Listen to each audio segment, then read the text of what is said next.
What was that? Looking Yeah. like, am I forgetting something? Because I don't have my pen, but I Oh, never use it. Don't it's worry. okay. Hi, guys. Hi. How's it going? Can you hear and see us?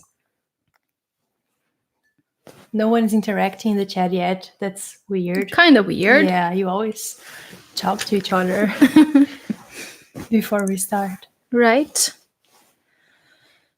Or maybe we can see the chat. Why would we not be able to see the chat? Is everyone Because hearing there's us? 15 people here and no one's talking Saying to us. anything. Hi, thank you. How are you? Ludmila, Julie.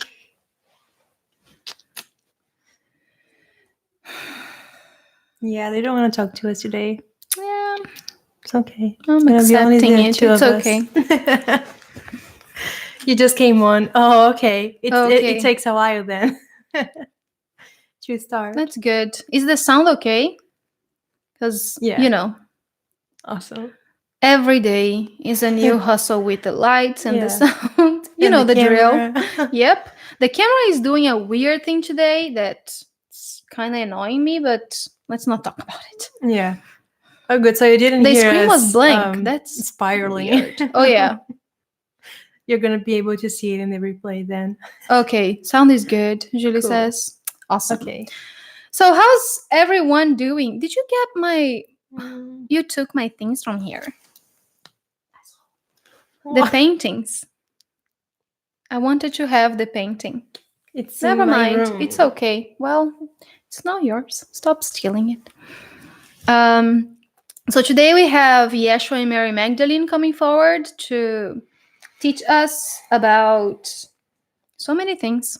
And it's one of the foundations of sacred alchemy and the alchemies of Horus and Isis and sacred sexuality and all that. So I thought that, well, they thought it was time for us to go through this because we've been doing a lot of that we're discussing today. The past year, we'll say, we've been doing one thing at a time, but I feel like now we are putting the foundation together, with this teaching about the Djed or Djed. I don't know how to pronounce it. I say Djed. I say Djed, but Djed almost sounds like DJ Djed. and sounds for me, kind of sounds like. stupid. But yeah. And Djed just does not sound okay for me, but I don't know. It's an Egyptian word, an ancient Egyptian word, and it's so different. So don't mind us with the pronunciation. But yeah, so it has to do with the pathway of the chakras and the clearing of the pathway. So we can really work with all that sakam, that is the life force, or prana, as people call it too, or kundalini. There's so many names and terminologies and things that end up just meshing together, and it's basically the same thing. But in this type of alchemy, they work it as an electromagnetical energy that lives within your body, so you can move it throughout your body and take it to your headspace and different places in your headspace, we'll say, or even in your brain and the physiology of your human body, and to your crown chakra and up, and it can also move all the way to your ka body, which is your light body. And that's like the culmination of everything that we've been learning. And also that energy, by infusing and allowing all of that energy to connect with your ba, which is your soul or your higher self, it's, let's say, the final stage of this kind of alchemy. So it's very important to have this channel clean. So we've been doing that. It made a lot of sense because sometimes, well, most of the time, we just sit here and whoever wants to bring something to the group, we just allow them to. It not always makes a lot of sense in my human brain when I'm bringing Isis or Mary Magdalene or whoever to teach us a class, or Ra, for example. I know that it's important. I know that it's in alignment, and everyone seems to feel that too. But there are some points, it's like the combination of timelines, when we know that we are doing something important together, and doesn't matter where you branch to, that point is very important. And all of those things that were thrown along the way, they start making a lot of sense. So I feel like today is one of those days, like it's a collision of timelines, and something that is very important to the foundation of working with alchemy, inner alchemy, more specifically. Click, click, click, click, click. Yeah. I see it, this combination of things, as like 3 gears put together, like one for the soul, the body, and the energy, the like body, and then the Djed is the energy that moves it all together, so you can like make the clock work, let's say. Yeah. And it's for me, it's very, very interesting, and all of that, and how it all comes together. So we've been working with the chakras the past year. We worked with every chakra. We did a blessing for every chakra with the healing ceremonies. So let's say that we did a healing for every chakra, at least the main 7 chakras that are in the body. Very soon we will start working with 12 chakras. That's what I was getting from Yeshua yesterday, and Mary Magdalene too. But for now, we are working with the physicality the most, because from my personal understanding, the body is the hardest part to fully master, because in a way, it is the thing that is the most foreign to us. It is the physical body, and it behaves in so many different ways, right? And there are so many different parts that can change, and things that interact, with not only with the physicality of the body, but with the emotions, with the thoughts, with the energies, with the spirituality, with everything that we are working with the body, so I feel like the body is like the utmost tool to master in this life, on earth. And it also makes sense to me that that's why we chose to have a body, and that's why we are on earth in this time that we are, and that's why we are creating this dream. So it all makes a lot of sense to me. So I think that we are working every angle until we fully understand our physicality, accept our physicality, love our physicality, so then we can sort of upgrade it. And I feel like the work that we're doing, it's being passed through generations in the DNA, because if you think about it, every upgrade that we get in our DNA, it changes. So when I have babies, my babies will have changed DNA in them, so they will be born with this already upgraded state, we'll say. So there is just so much that I don't know, that is involved with having a human body, and all of that I feel like we reach those points, where everything starts making more sense. So that's what I hope that you feel today too, because when I was receiving that class, I'm like, that makes a lot of sense, even though it feels and it looks like it can be very easy or very basic, this kind of thing, because we've been doing it a lot. But becoming fully aware of it and understanding that we are working with it and it is working, and the intention that we set can be so much more powerful once we fully understand, sometimes with the brain, so I feel like that's why we are guided and aligned to end up learning those stuff. Right? Yes. So then Flavia wrote, she read the class today, and she's like, I got this one. This one is my... Did I just say that? This one, I got it. You're funny. Very, very left. Okay, so... Sorry about my dorky. I'm just gonna type it out for you. I'm just writing down how Djed is. Yeah, no, just because something showed on the screen and I didn't know what. Really? Yeah. That's kind of weird. So that's the thing that we are discussing today, is the Djed, or Djed, or DJ Ed, which, whatever you wanna call it. Oh God, that's what you get when Yeshua is here, and I start making dad jokes. Oh Yeah. boy, Better make the jokes than the jokes that I what? keep going. You're blushing. I don't know if people can see, but whatever it was that you decided or not seeing.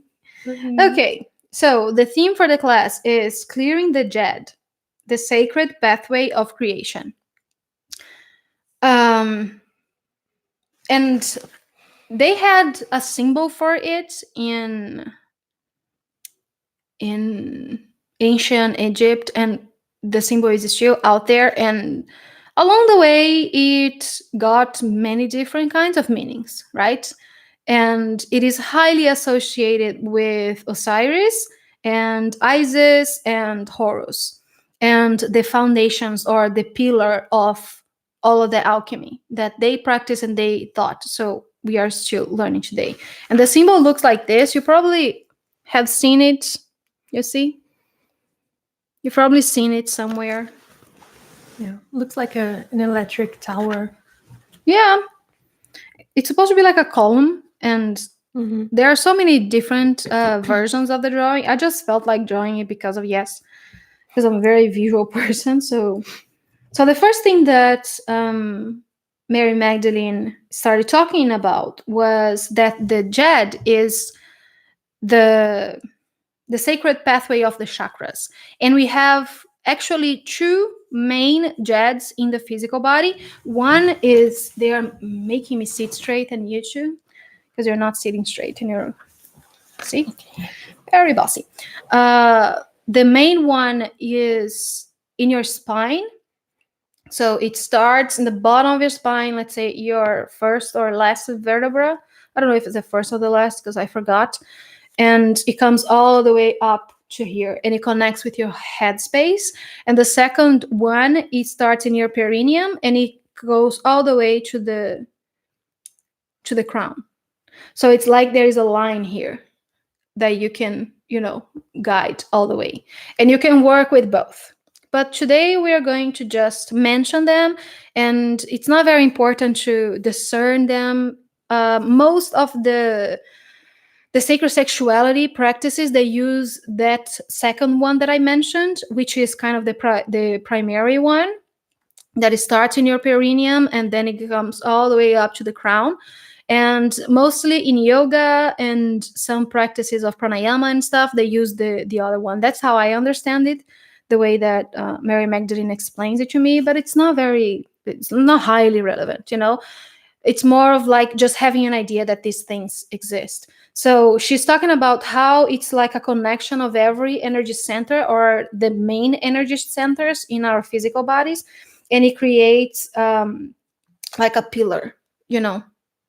And the thing is that whenever we are working with inner alchemy, whenever we are working with our emotions, our shadows, our whatever it is that we are doing with transmuting emotions or feelings or thoughts or even physical things in our existence, we are working with this pillar.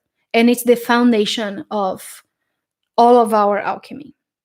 So in Egypt, it was considered a symbol of safety and stability. So the drawings that they have on the walls and all that, that's what it meant to them. And for me, it makes a lot of sense because that's your center of power. That's when you have that pathway clear, you feel safe and you feel stable because you are 100% standing in your power and you can create consciously so much easier than it would be if you didn't. So it makes a lot of sense to me that it ended up meaning that. And there are so many, let's say, stories and legends regarding Osiris and Isis and how they broke his body apart and they threw each part on the river, and then his spine was found in a piece of Egypt, I think, or anywhere near there,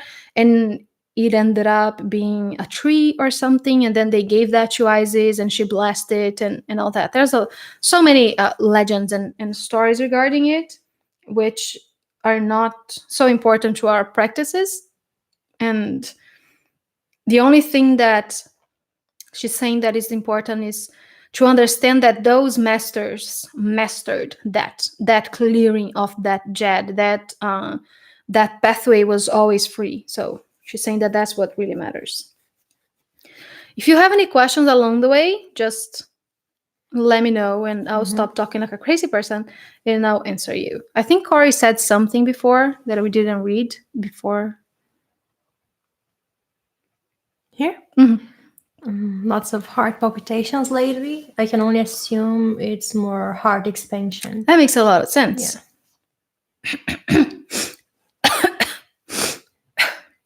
Yeah. Looks like a Tori. I don't know if I'm saying this right.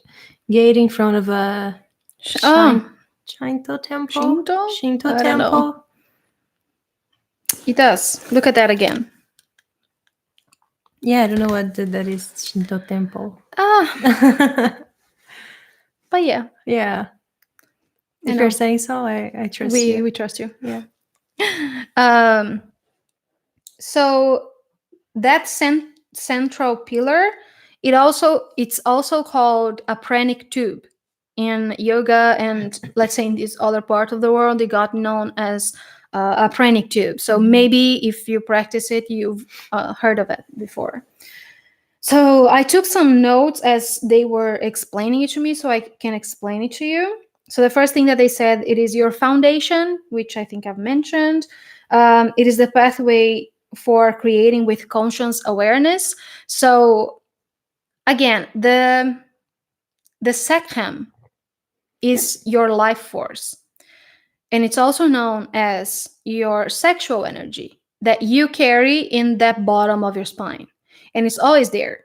And you can move it and you can change it and you can stir it. They say they talk a lot about stirring it in alchemy, and you can move it all the way up. So that's how you create, because that energy is what creates life on earth. Not only physical life like babies, but also everything in our reality. Even if you know it or not, even if you're aware of not, that's the energy that is creating everything that you can possibly imagine. So there's a strong correlation with everything that we're talking about, is that energy. So that pathway of creation, once you learn to manipulate that energy in your favor and work it through, you can send it to your head, or you can send it to your crown, or you can send it to your light body.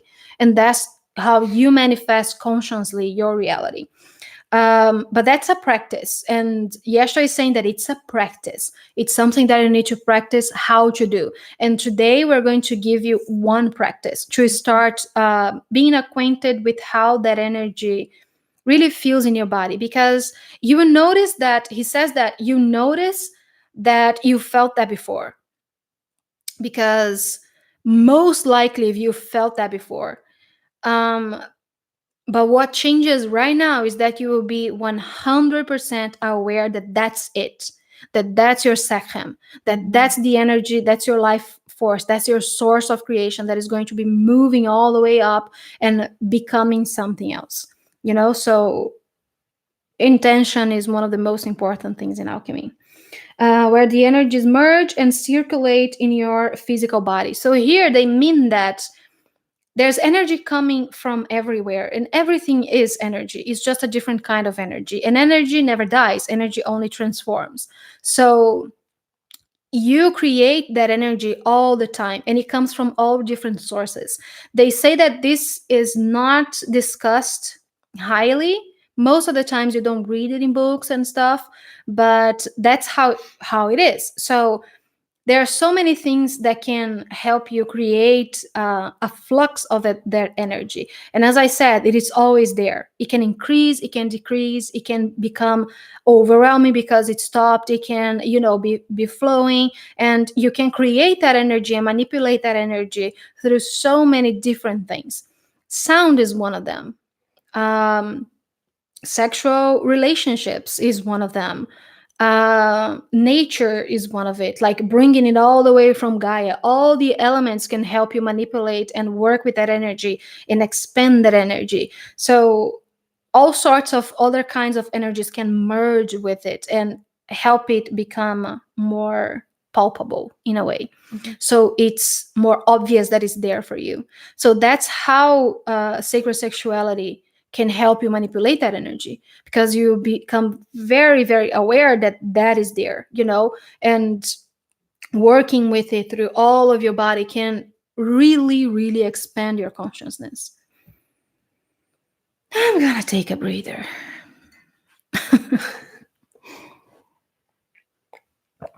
I love teaching with Mary Magdalene and Yeshua. And I feel like that's when I talk the most.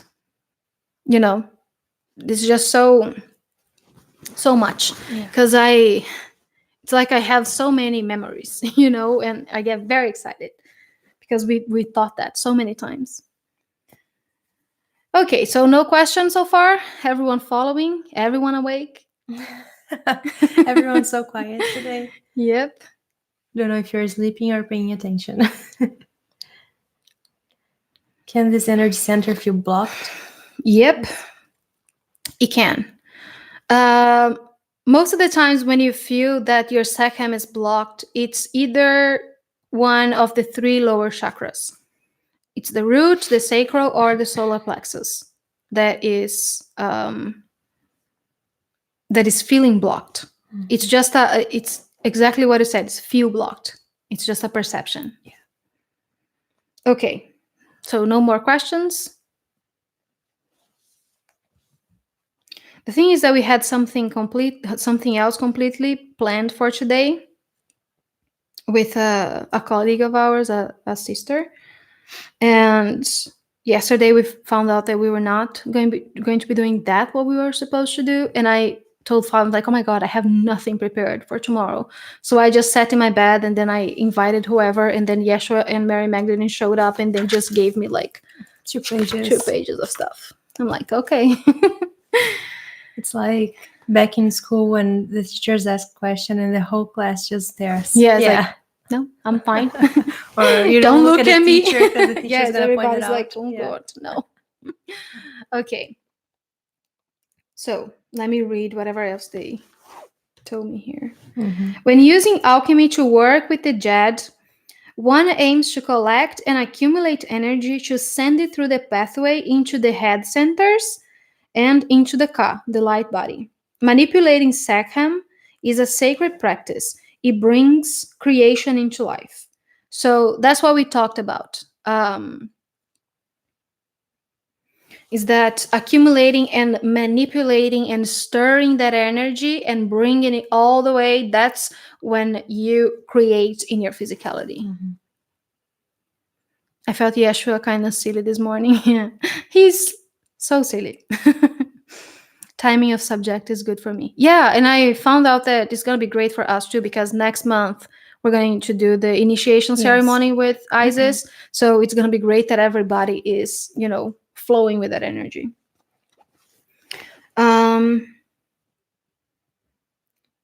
If you remember the first of the Magdalenas classes, we were talking about the 2 serpents.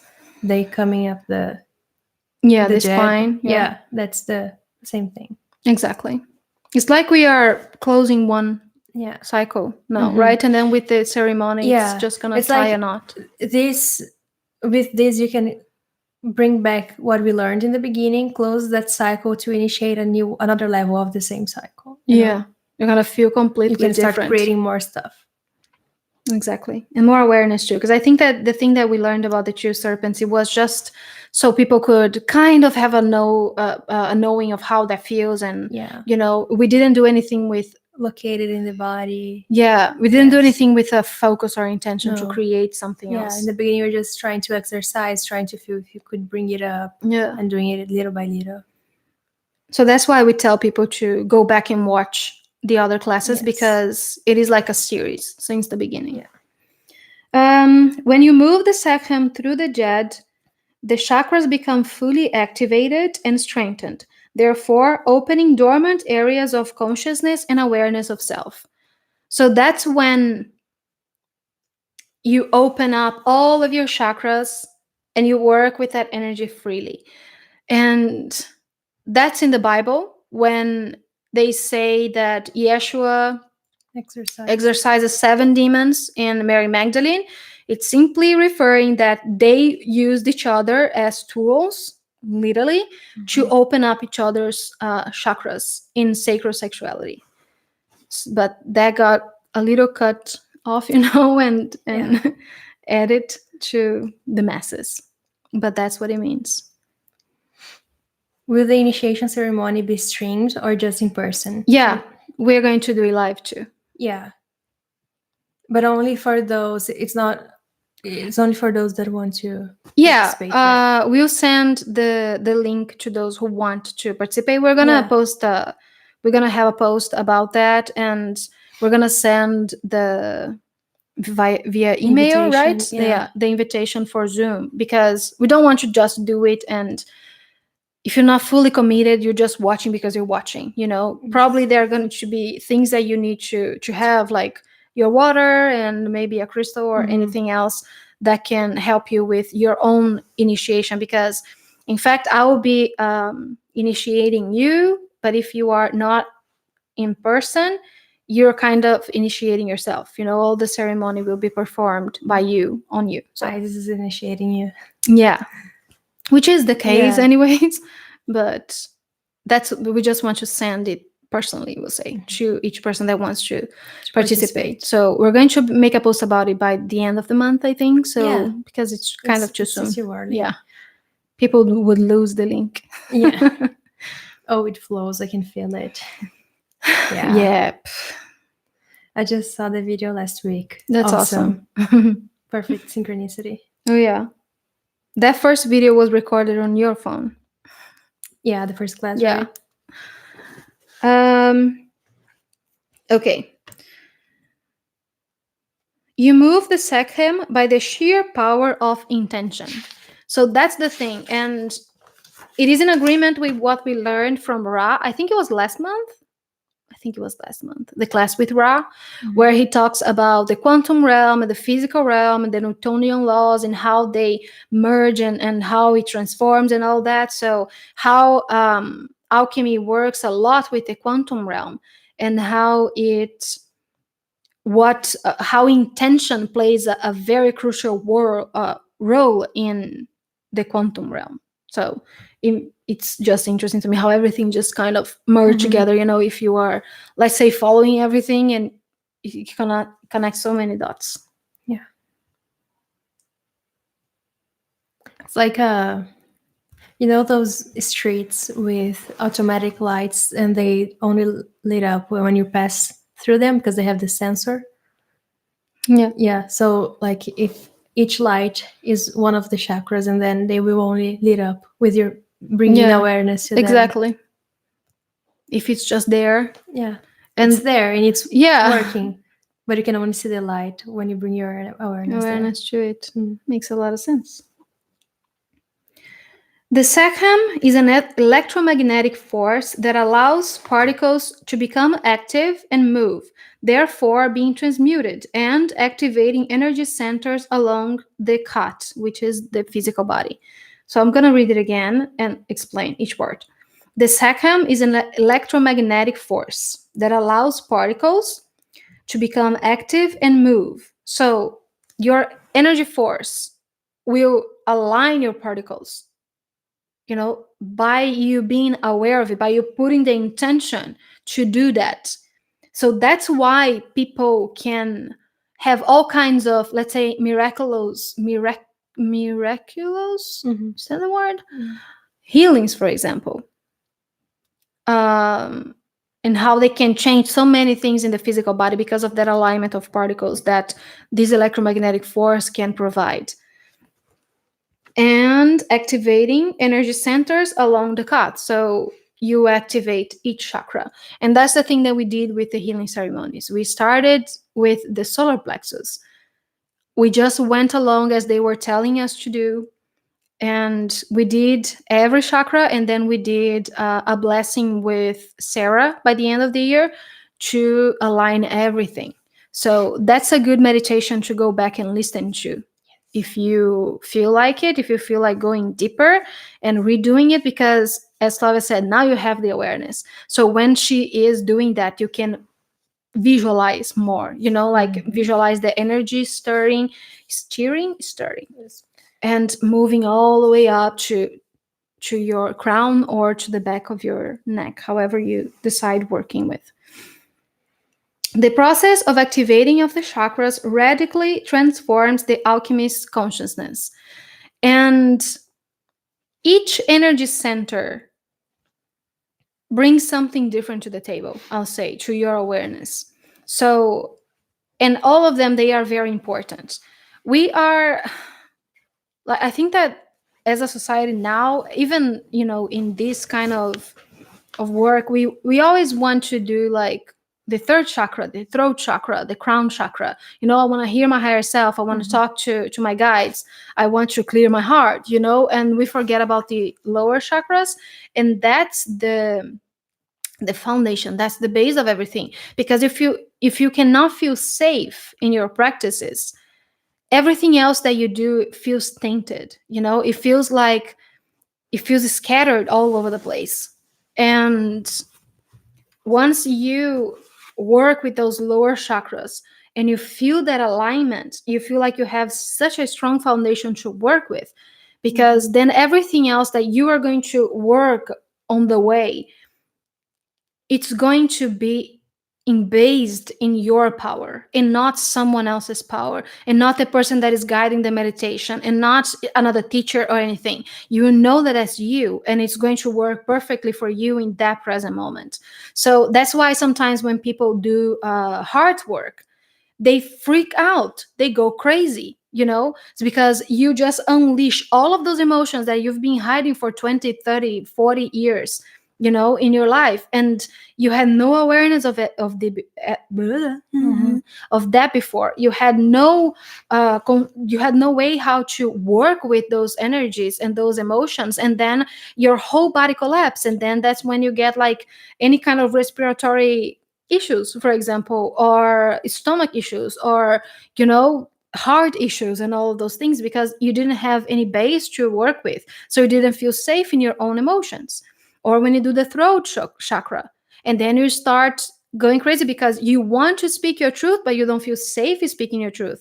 But your throat chakra is making you speak your truth, but you have no foundation how to do it. Or the third chakra, you start seeing stuff and you have no idea if you're going crazy or not.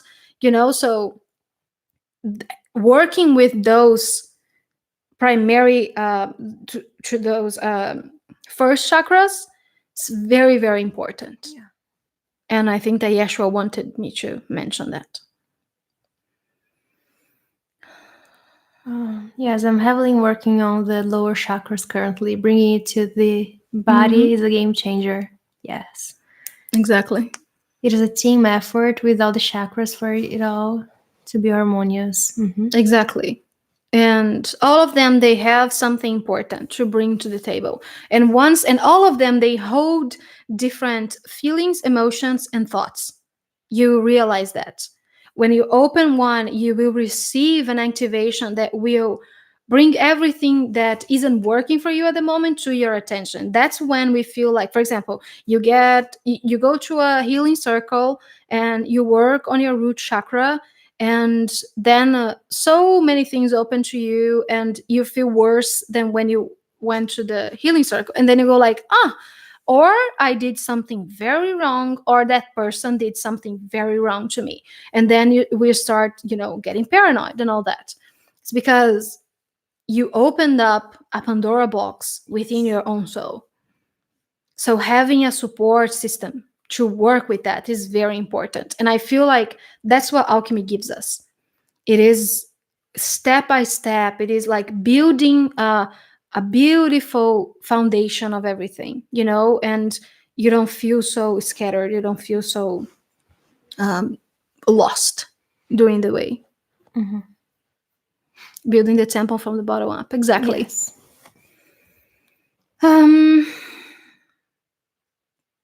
Okay, so I'm almost done.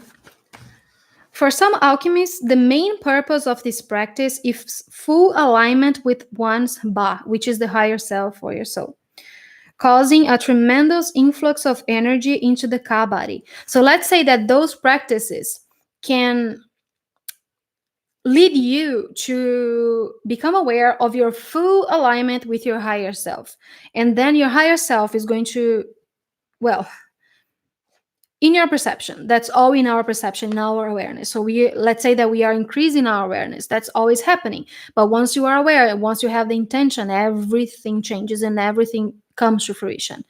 So then you are receiving this constant influx of energy from your higher self to your Ka body, which is always happening, but now you are aware of that. And that's when people can walk on water. That's when people will create all sorts of magical things, we'll say, you know. And what was I saying? Oh yeah, so it's like a overcharge of your Ka body, and it goes like electric, and literally the molecules, they start shaking. That's the best way that I can put it, because they show it to me. They start Vibrating? shaking or vibrating so much that they can become lighter in your physical body as you've been working. Because once you got to the stage where you are fully aware of your higher self and you are embodying your higher self in your physical body, it means that you are fully aligned with your Ka body and you are already embodying your Ka body on earth. So you become one with all of that. And that's when you can become immortal, for example. And I'm not saying that a lot of beings decide just living on earth forever, because why would we? But I mean the awareness of that immortality and the understanding that you don't need to, let's say, kill the body. You don't need to leave the body. The body can become light. And all of it, it's just too much. Yeshua says too much for today. I'm not. One step at a time. Yeah. And well, let's work on moving the energy first and creating with exactly, it because it's one step at a time. we turn the body into light. Exactly, because there are so many beings that attained this level of alchemy that never really died. Like the body never died and decomposed. They just became light, because that's energy. You know, the energy just transformed into something else. So that vibration is so intense that you do you understand what I'm saying? Yeah. Right on. I don't want to get too In the deep into beginning, this. when Annie started channeling, we had a few sessions just between us. So we would think of questions or ask our friends if they had any questions, and we would ask Yeshua. And one of the questions was about the Pio, Padre Pio. Was it the one that the body is still? Oh yeah, Padre. Yes, Yeah, it's Padre like Pio. Father Pio. I don't know. It's Padre is Padre in English. I don't know. Yeah, Priest. I don't know. the Pope. No, it's not a pope. He was a Pope, wasn't Was he?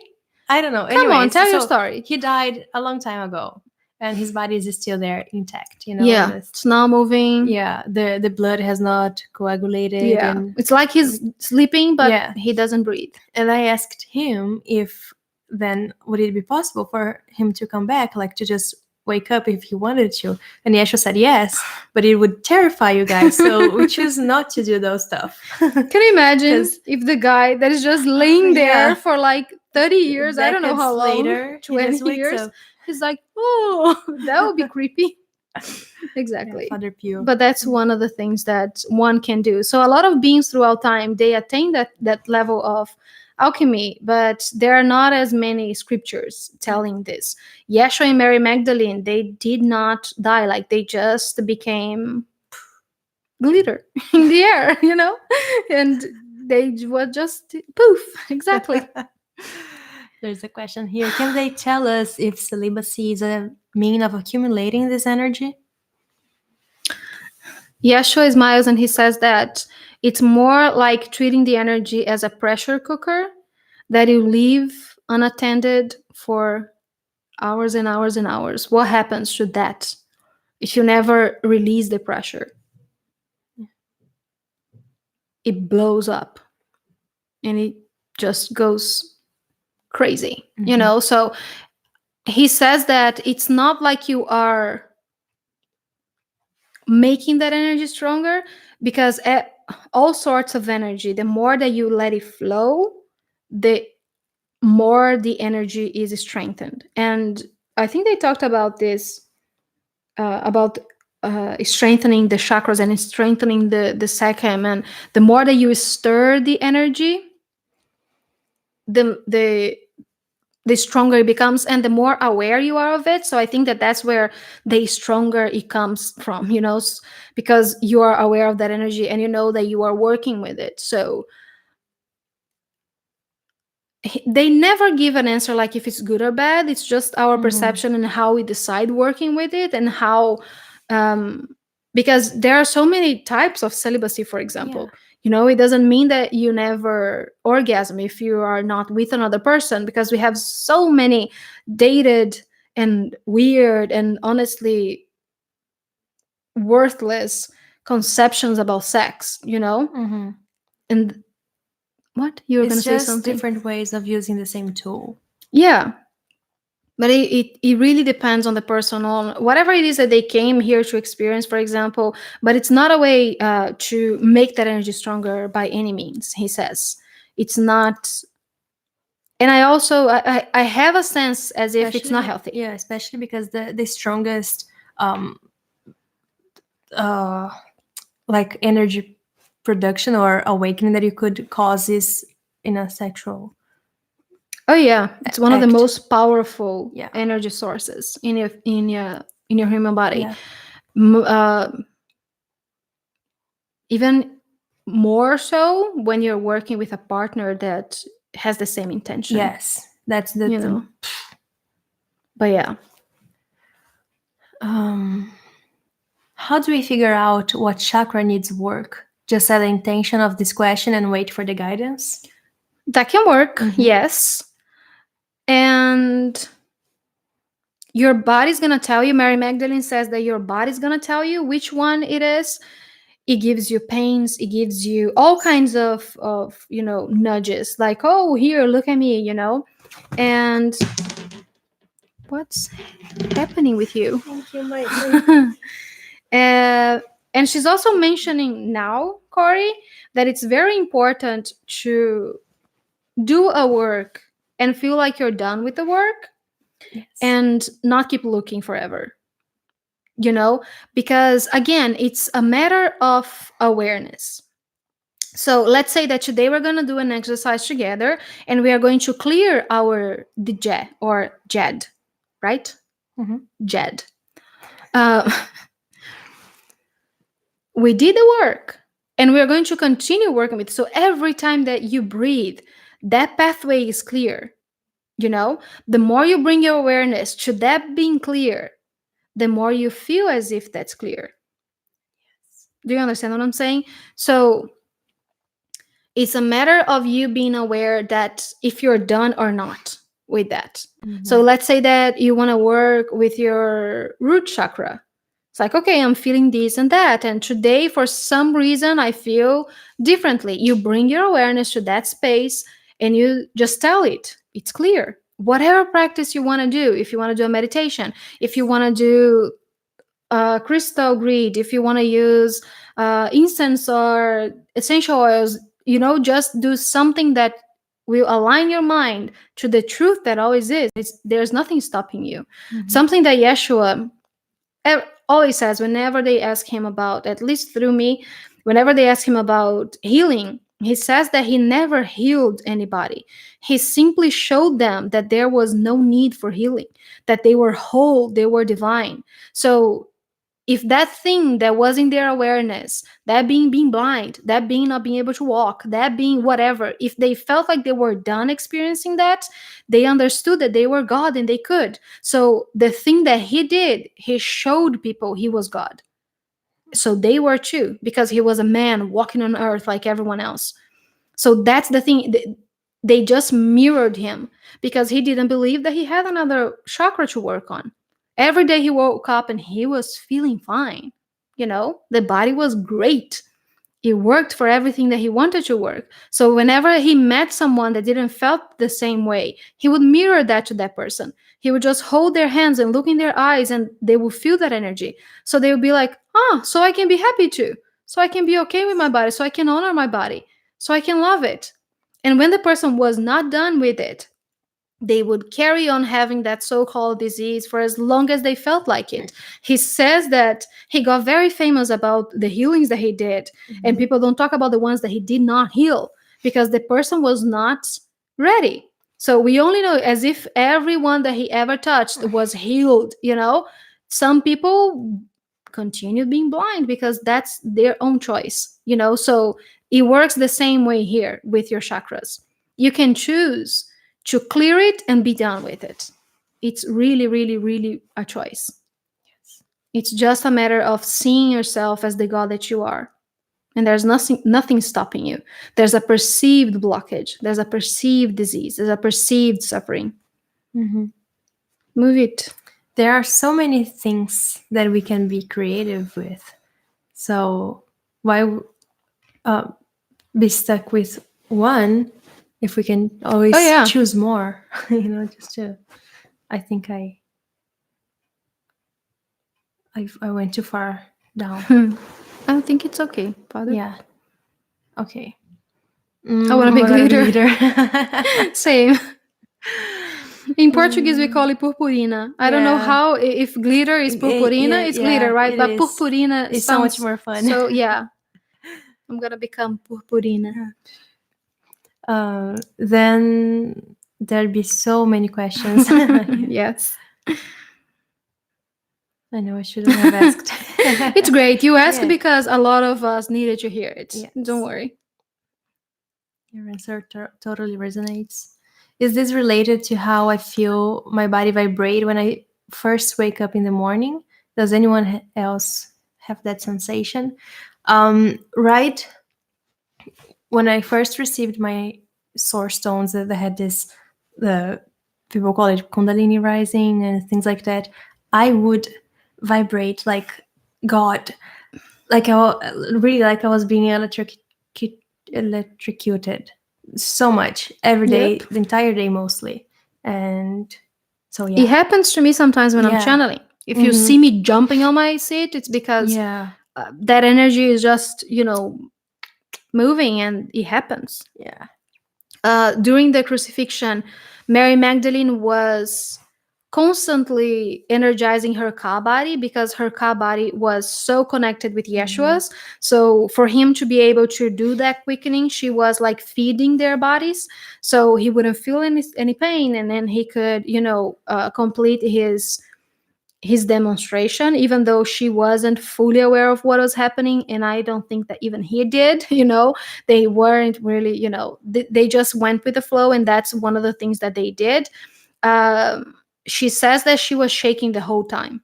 The whole time, like vibrating, like shaking like a crazy person, because that's how the energy feels sometimes. So it makes a lot of sense that when you first awake in the morning, you are fully relaxed, and whatever it is that you brought from your dream state, it's still remaining in your body a little bit.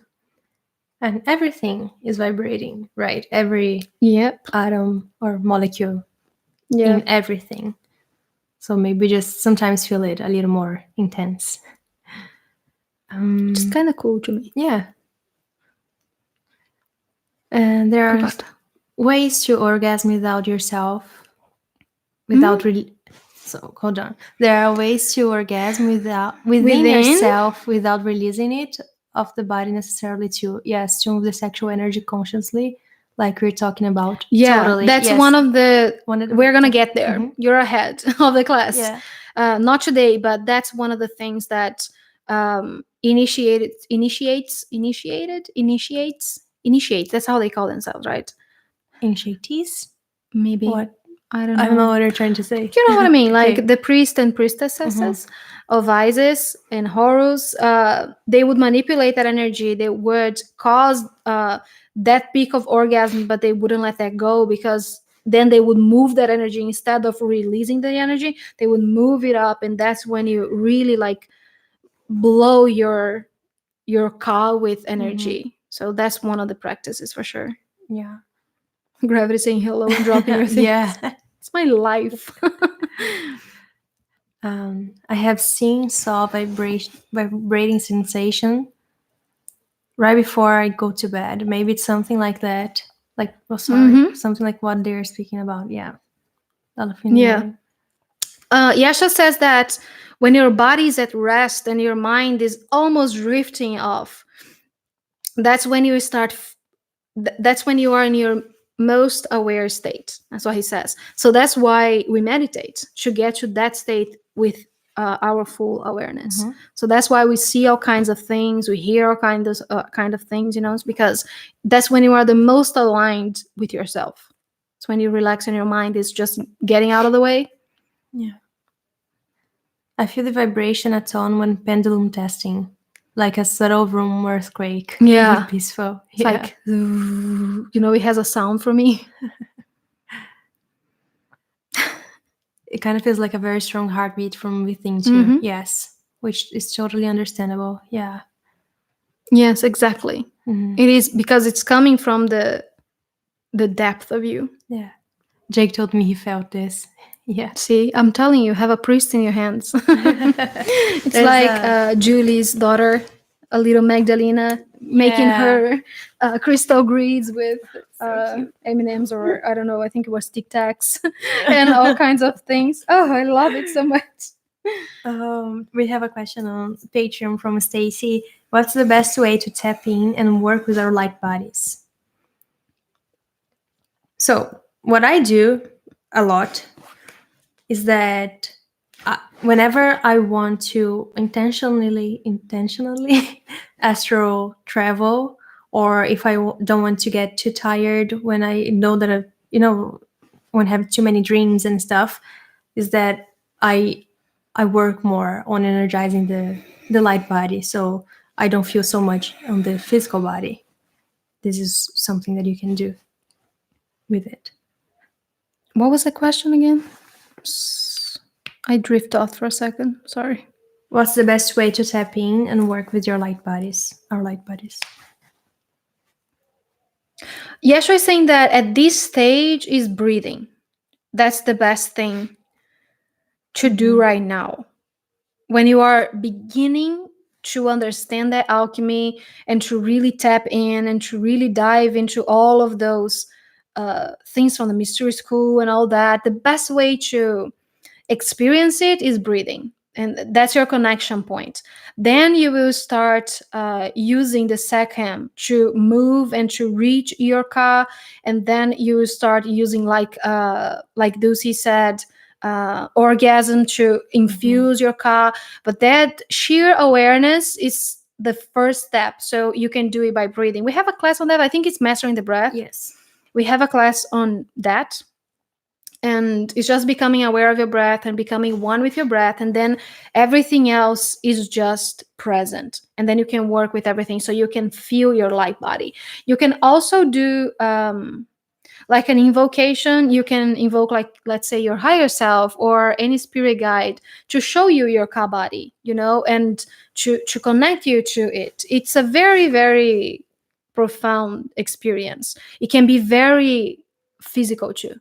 It's like the thing that we were saying with the shaking and all that, because your light body is literally just a light body. It is a replica of this body that is made of energy that coexists within the quantum realm, while this body coexists within the Newtonian laws of physics. So they coexist. And it's simply just our awareness of how it feels and how it moves and how we are that. So the breath can really bring your awareness to it. Yeshua says, "You're smiling a lot. What's with you? What? You're making faces. What were you I'm thinking?" not. Yes, you are. You were smiling, and we want to know what you were thinking. I don't know. I was just paying attention to what you were saying. You were like, okay. It's like you had something to add. Let me see if I...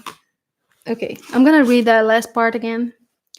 For some alchemists, the main purpose of this practice is full alignment with one's Ba, which is your higher self, causing a tremendous influx of light into the Ka body. This is a practice reserved to the initiate when they are ready. At this time, we will practice inner alchemy, and step by step together, we will remember the path into ourselves. So, mostly when you are working with your Ba, we'll say, um, you, throughout history, or what we call history, people did not do that alone. They did it with a teacher, a guru, a master, a friend. I don't know. They rarely did that alone because it can blow your mind, you know? But we are still starting to grasp it. So they just mentioned it because it's one of the things that we want, you know? Let's say in alchemy, we hear a lot about the philosopher's stone or the prima materia and how to become immortal. That's there's a lot of that in it. And let's say that it's the final stage of this alchemy. And still we are learning the foundation. So they mentioned it, and it's something that we need to do when we're feeling ready, because it changes everything. It changes everything in your body. It changes everything in your awareness. And some of us, we will not even want to experience that. You know, it's just, we will feel good enough, we say, just by mastering the body, for example, and feeling great in the body and living life like every day is the best day ever, you know, and having zero fucks to give. You know, most of us, we will not just do it because it's not a thing of this era, most of it, as I perceive it right now. It might change tomorrow because that's the collective. But right now, I think that mastering the body and accommodating all of those changes in our DNA so we can pass it through, so we can pass this knowledge through, that's the thing that we are here to experience the most. Right now, if we consider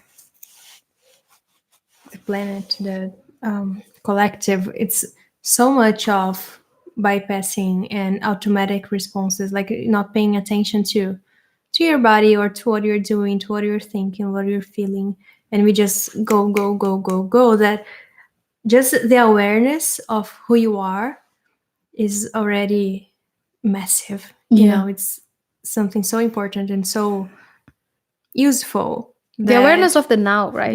The awareness of the now, yes. That this practice can be just a plus. You know, if you master the body, it's just already top level. Exactly. I love that your son is so open with you about his divinity. Yeah. Yep.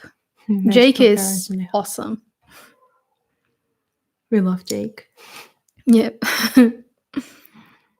I wouldn't know Flavia. I don't remember. I don't know. I think I was think that it's a trip. You were probably probably talking about inviting your guide to do it with us or something like that. I don't think it was what I'm saying, but okay. And I think I just probably you were just singing like everything is awesome in your mind, you know, like everything is cool. That's or you're like bum bum bum. Got any grapes? See, I know you. Oh God. I feel your smiling energy. Oh, I'm smiling to you. Do you have anything to say about working with the element of earth to support us in this practice? Yes. Mary Magdalene says that working with Gaia is a very, very powerful and practical way to feel supported and safe in your practices. So inviting Gaia, would say, or working with the element of earth, and now they're saying that that's why we worked with the element of earth last month in our blessing, our healing ceremony, because it's the foundation and it helps a lot for whoever is working with those lower chakras and whoever has, let's say, trouble getting grounded or feeling like, even let's say that you know you're having, I feel that this happens a lot with light workers. You're getting tons and tons of downloads and upgrades and you're receiving all that thing, but you don't feel like anything is sticking. Has anyone felt that? It's like, oh my God, I just received a huge activation, but I feel like it just went through me, and I feel like I didn't do anything. Or, oh, I did a great meditation and it worked for a couple of days, and then I started feeling like shit again, or all of those things. Feel like it happens all the time with light workers. It's because we are not working with the earth element, and we are not honoring those three first chakras. So that's why it's very important. So you can ground all of that divine knowledge, you can ground all of that divine intervention, even in your cells, in your DNA. Yes. Do they have anything? I read this question already. Yeah, be here now. Exactly. Yes. This school helps me slow down, honor my most loving pace in life. Yes. Exactly. Roller coaster of clarity and lost. Right. It's like I come with the analogies all the time, right? The roller coaster that has those tunnels. So sometimes you are up there and under the sun, and then you're just in the dark again, and then you go out. And then you go. Yeah. And your bed That's is full Earth. of butterflies. Like, I don't know. In my case, I would be screaming bloody murder. In your case, you wouldn't be in the roller coaster. Oh yeah, that's the first thing. Let's say that I just said yes and I was there. I'll be with my eyes closed, screaming and hating everybody. Yeah, and you would be cursing the person who invited you to the roller coaster. Oh yeah, and I would probably, after I throw up, I'd punch that person. Yeah. So zen. Such a nice person. I don't know what happened to me, but I got bored of crystals. I don't feel interested in doing grids, but I can't figure out yet the other method to replace it. What to do? There's just so many things. Like flowers, what Ducey said. Anything that represents the elements for you. The thing is that the crystals represent God in physicality. That's why we love them. That's why we feel so connected. That's why, and then you mastered it, and then you get bored. That's what happens with you all the time, Eva. By the way, yes, you're saying you master something, and you dived so deep and you get so excited, and then you master it, like, it was just that. Yeah. Awesome. Let's do the next thing. High five. So maybe you're creating something new. Maybe it's just a way for you to bring all of that. They're talking about art and pictures and visual things working with conjunction with sound.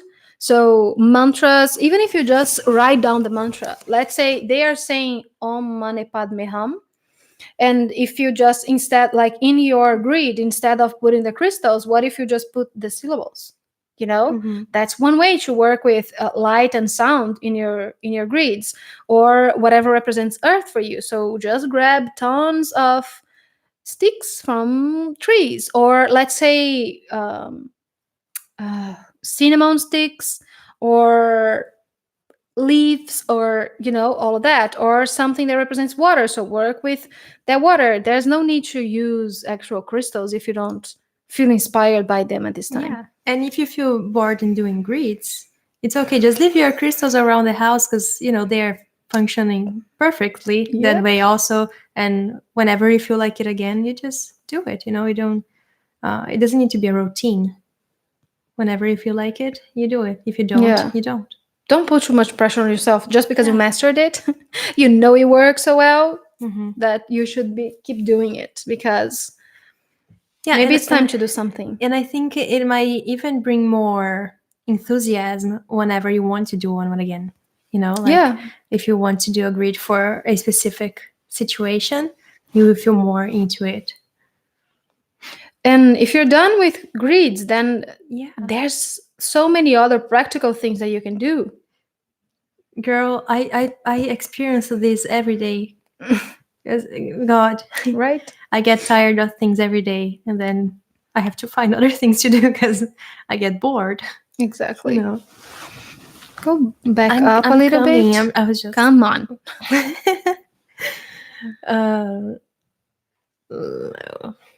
Sorry for the weird noise. Dead noise. Happens often, only times when I do something and my lower chakras are on fleek. I feel like I'm flying on fluffy cloud all the time. Right. Yeah. Um, I I hate hate roller roller coasters. coasters. Yes. Hate them. Will not. I might say that I don't like it, and then if I'm in front of one, I would probably ride Not it a chance. because I go with the flow. Why would I want to do that with Oh, with it's fun. myself? The adrenaline, Oh no, I feel lots of the adrenaline air just being in close your to you in the face. morning, for example. Yeah. She comes out of her room. I'm like, oh my god, am I gonna die or not? So don't need The that. scare of the heights, but then the relief of getting out of the roller coaster. No. So cool. Absolutely not. Yeah. I've played the Earth game too many times to do stupid shit Yeah. like this. I did flowers before. It seems like I tried it all and looking for a new challenge. Well, I've heard you would like to play some piano, so maybe that's your new Yeah, challenge. The exactly. sound thing. Something. Yeah. He loves you too. He literally talks about you both regularly. Oh. Yeah, so the fuck I have no patience. Oh, yeah. Same. Slowing down gives my higher self a better chance of influencing my decisions. Exactly. I'm not sure how you use your crystal specifically, but some modalities I love are EFT, emotional freedom technique, tapping and breath work, and dancing to jazz cook music. That's awesome. Yeah. I brought a sticks from Germany. Guys, you should have seen Annie trying to steal some sticks from our backyard. Someone just got some and they were just a Yeah. huge pile outside. I And think then it I was for the saw like fireplace or the something. perfect one that I wanted to do, like, like a wind chime or whatever it is that I Yeah. wanted to do. And then I had to go grab it. But then I heard a noise from the house outside. And it was just in our backyard. I'm not crossing, someone else's property. I'm No, not yeah. that crazy. No. Just our In our backyard, talking backyard. to the dogs, talking to the goose and all the other animals. And then I saw that perfect bark and I had to have it. So I ran to get it. It was so funny. And then we heard noises and I thought I was so She busted. screamed and ran away. They would not mind. I could just take it's a like piece of half of stick. it. They would, yes. But I got, They're so nice. it's like, oh my God. Oh my God. Exactly. Oh, Such dorks. yeah. It's only a 2 until it's not. Yeah. Like everything, even the body, right? Yeah. And I've heard just having houseplants around helps in some way. Oh, yeah. Yes. It I love clears them. the energy. It makes them in my everything feel more bedroom. alive, more Yes. connected. Yeah, I talk to them. They're my friends. I need EFT for patients. Do a grid with cookies. Then if you get bored, you can eat them. Yeah. Kind of love that idea. Cookies and chocolate and M&Ms. M&Ms. I get bored a lot too, not necessarily because I've mastered it per se, but because that season has passed for me. yeah. Yeah. Then I just do nothing. Yep. Yeah. Happens a lot. Doing nothing is doing something. Even if it isn't, who yeah. cares? Cookie greed. Cookie girl. Cookie greed. I used to hate roller coasters until I learned to scream my lungs out I to read- release the tension and anxiety. And then it's a lot of fun. No, Yeah. I'd rather just scream. Yeah. But we have talked about it, about the feeling of adrenaline being very similar to anxiety. So yeah, it's a trigger maybe- point for yeah. me. I don't like it. Flav, it's okay to roller coasters are what I thought would be my only way of feeling like flying. But who knows, I manifest wings someday. Yeah. Who knows? Parachuting. Oh, I'm scrolling. There's no more. Will you teach us to astral travel? That sounds like fun. We could. Mhm. Yasha says, yes, I will. So bossy.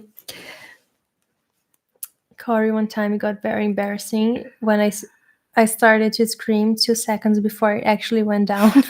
And everybody gave me a big what the fuck face.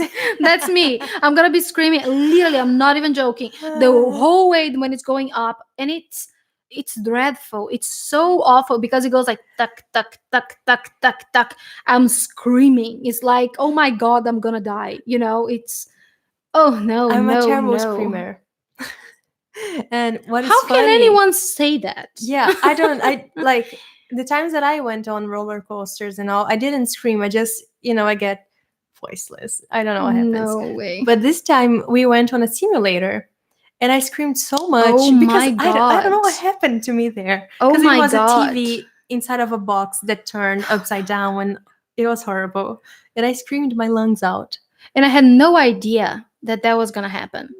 Yeah. I Well, I just had went because I went there. after I you. have I hadn't seen anything, and they just told me it's gonna be fun. I'm like, okay, and then it starts spinning and turning. Mhm. And when I got into the capsule, there were like three people in the area of the shopping mall. When I went out, there was like a There's a full TV on the crowd. outside so we could see what's happening Really? inside. Oh Yeah. god, there was a full crowd of people laughing at me because I was dying. So that was the last time I ever did something like that. Yeah. I don't like screaming. Dulce says she likes screaming. I like I, screaming yeah. too, and Maybe this is some kind of I have a breeze that I potent will scream. Father learn. hates it. Oh, When I get I like hate the sound. Oh aggravated, my god. I Yeah. hit a pitch that I hate screaming. it's so catalyzing. I hate doing it and I hate listening to it. What's the name of the root chakra class? Is this it called root chakra? It's a healing ceremony with Yeah. a root chakra. I don't remember exactly when it was. I think it was one of the first ones, right? I don't think so. Like around August. It was with Lilith, and it was awesome. That's all I remember because I was in trance for half of it. But I'm pretty sure it was a healing ceremony. Yeah. Yeah. Oh, she likes screaming for anger. Did you read it already? Mhm. Okay. This question is in relation to sticks, earth energy. Does anyone burn pieces of wood from their neighborhood in replacement of Palo Santo or sage? Oh, that's cool. That's cool. I never thought of it. I loved doing that when I lived near the countryside Yeah. or, near my grandparents' farm. I love I will- burning stuff. That's kind of creepy, I know. sister. I knew you Kinda would say creepy. that. But you did that. You were just saying that you I did love that. burning stuff. I love chopping stuff too with my knife. Please. I do. It's so cool. Oh god. There is a theme park 1 hour away from me, and it has a roller coaster that is the highest in the whole of Europe. No, yeah, that's not for me. At least 10 years ago that was the case, and the going up takes forever. Not Yeah. a not a No way. chance. I would probably have a No. heart attack going up, There's a roller coaster in Brazil that is made of wood. Oh my And god, that's not okay. that one I don't like because it's very scary because I don't trust wood. But if it's a metal one that does not have those trancos, Bumps? yeah, I don't like bumps. What's my sun sign? I'm a Libra, and my ascendant is Leo. My moon is Taurus. Yeah, I've heard that. What did you think it was? Just asking. Oh yeah, and what's Flavia? I'm a Pisces. Yeah, you could guess that. Yeah, and moon and ascendant is Scorpio. You see where the psych comes from? the cycle. The cycle. I bet there are other people there that are Scorpios, and you just call them a psycho. Yeah. Yeah. No, I mean the Pisces with Scorpio. Yeah, it's kind of Pisces. It's not Pisces. Pisces like Pisces. Yeah. And my crystal. Is that my shirt? Oh yeah. What? More fire. She expected more fire. Yeah. I'm so much water. I feel like people feel about me a lot. Maybe it's just my Lilith fractal that comes. So maybe that's why I decided being born a Libra, so I wouldn't murder Would people. balance that. Yeah. I've heard But that. Leo is fire, right? No, it's air. Leo is not air. Oh, Leo is Earth, isn't it? Leo is fire. Is it? I thought it was Earth. I've heard that astral traveling could feel like a nightmare, but I wonder if that is only if you feel like you're waking. Life is nightmarish. If life feels good when awake, is astral time for more fun? I would say that it really depends where you're going with your astral travel, because what is the definition of a nightmare for you? For some people, they like dreamings about snakes, for example. They love snakes. But some people feel like they are creepy and they wouldn't, um, like that. So it really depends, because that's why my point of view about astral traveling is divided. I have a thing that I'm fascinated about it, and I think it's very cool, and my other part is go like, huh, but why? you know I what's the love it because point? I go visiting people. I So do that too, and I go places yeah, and I help people. Oh my god, transmute the stuff. places I went like last night it was so crazy. Yeah. But Last sometimes night I was our in labor. mind, yeah, last night, but I mean, sometimes our minds, they have absolutely no way to translate what happens in that state, and then it just brings you the easiest thing, you know because even if you're experiencing it in its fullest when you are not awake, when you wake up and you try to remember it, it makes no sense at all to you, because you went places that your mind cannot comprehend as a human. So that happens a lot. Mm-hmm. Yeah. And you can astral travel to this dimension and other dimensions. So sometimes your mind doesn't make sense of it. Yeah. Sometimes it does. So maybe it feels like a Yeah. nightmare. It doesn't mean that it's going to be a reflection exactly of how you feel about yourself on Mm-hmm. Earth. Some beings said that when we're sleeping, we are more awake than when we are awake on Earth, which kind of makes sense. You are feeling more like, let's say, limitless, Mm-hmm. and like you can do anything. So you can fly in Teleport. dreams. Yeah, and do whatever kind of things. The last weird one that I had is that I was in a prison. The whole planet was a prison for gifted beings when they were like teenagers. It's like X-Men, but a prison of X-Men, but all kinds of different galactic beings. And I was there to help get them out and, break them free from that place. I do that a lot. And I feel like it's another fractal of mine that she does those kind of missions. Um, and then there was just, I told Flava there were those little beings. They looked a little bit like Yoda. They were tiny green little beings, and they're no. Oh, you dreamed with Yoda too.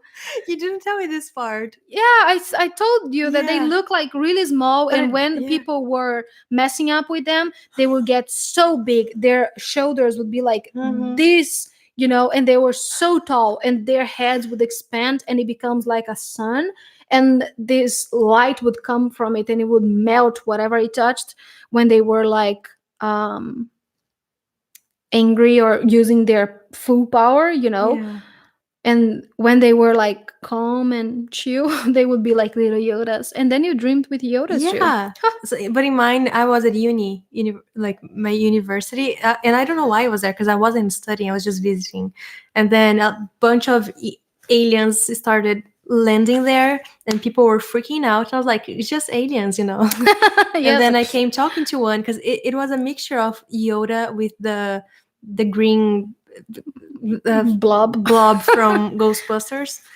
And I said what do you need? What can I do for you? And then it started make like um Puking? puking. Yeah, and then it puked a green blob, weird, and it said, I need you to eat this. And I ate it because it was supposed You're to telling improve people my this. brain. Yeah. It didn't taste like anything though. Oh my god. And then Why? when We you were put talking about alchemy, and now when we're talking about alien vomit. when you put those, it's astral traveling. Just kidding. When you put those Google glasses on that you can see things. So I saw You were my like brain Lucy. capacities. Yeah, just You ate the stuff improving. that Lucy did in the movie Lucy. See, yeah. Wow, Was weird. right? Yeah, It's interesting that we both dreamed of Yoda, and we yeah. don't watch that. That's not No, like yeah, pieces are high as a kite from life and are super compassionate and friendly, and a combo with crazy Scorpio. You never know what you get. see. I'm Yeah, leave a with one of surprise. those. I'm like a box of chocolates. And then sometimes you find like ghost pepper chocolate, you know. So good. There were a lot of arguments, confrontation last night in dreams, wondering if it's clearings in relationships. Ah, that makes a lot of sense. That makes a lot of sense. Yeah. Because I woke up pissed and and then everything, my whole family was triggering me. Think about it. Yeah. Flavia went there already. Where? I don't know what we were talking about at this time. You're a spy. Yeah, it's like a 007. Were there any suggested practices for this class? Yeah, we're gonna do that by the end. Do you Yes. guys have any other questions regarding the Djed or anything else that we discussed in today's class? Does Yeshua or Mary have any suggestions for me in order to hear and see them? I know they are close from Mary Ellen. Yeshua says that he first comes through feelings. It's the first thing that he does. You feel it in your heart space way more than you see him. And I feel like he is like that for most people. Most channels that I've asked, they can mostly feel him and hear him and feel his presence and get that inner knowing that he's there more than just seeing him. I myself saw him with my physical eyes like 3 or 4 times, and sometimes I see him around the house, but it's just in my peripheral vision, and I know that he's there. When I look, I can just see like his aura, but I can see him physically. But it's a thing that he says that to everyone, is that he's more of a heart guy, and you feel him and you will feel like he feels. So you start just like, once you really let him in, that's the thing that I have to tell you, is that let him come and marry him. Let them come exactly as they are, without any expectations of how they might look like, how they might feel like, what they might say to you. Just let them come, invite them in, and let them come. And whatever happens in your field, just be aware of that, because they will also show up different ways for different people. Even if they, let's say that they have a thing that they do or a feel that they give, it will be different for all of us because we all experience things differently. So once I fully invite him, and I'm just, like, I want to feel as he feels, and I'm open to that.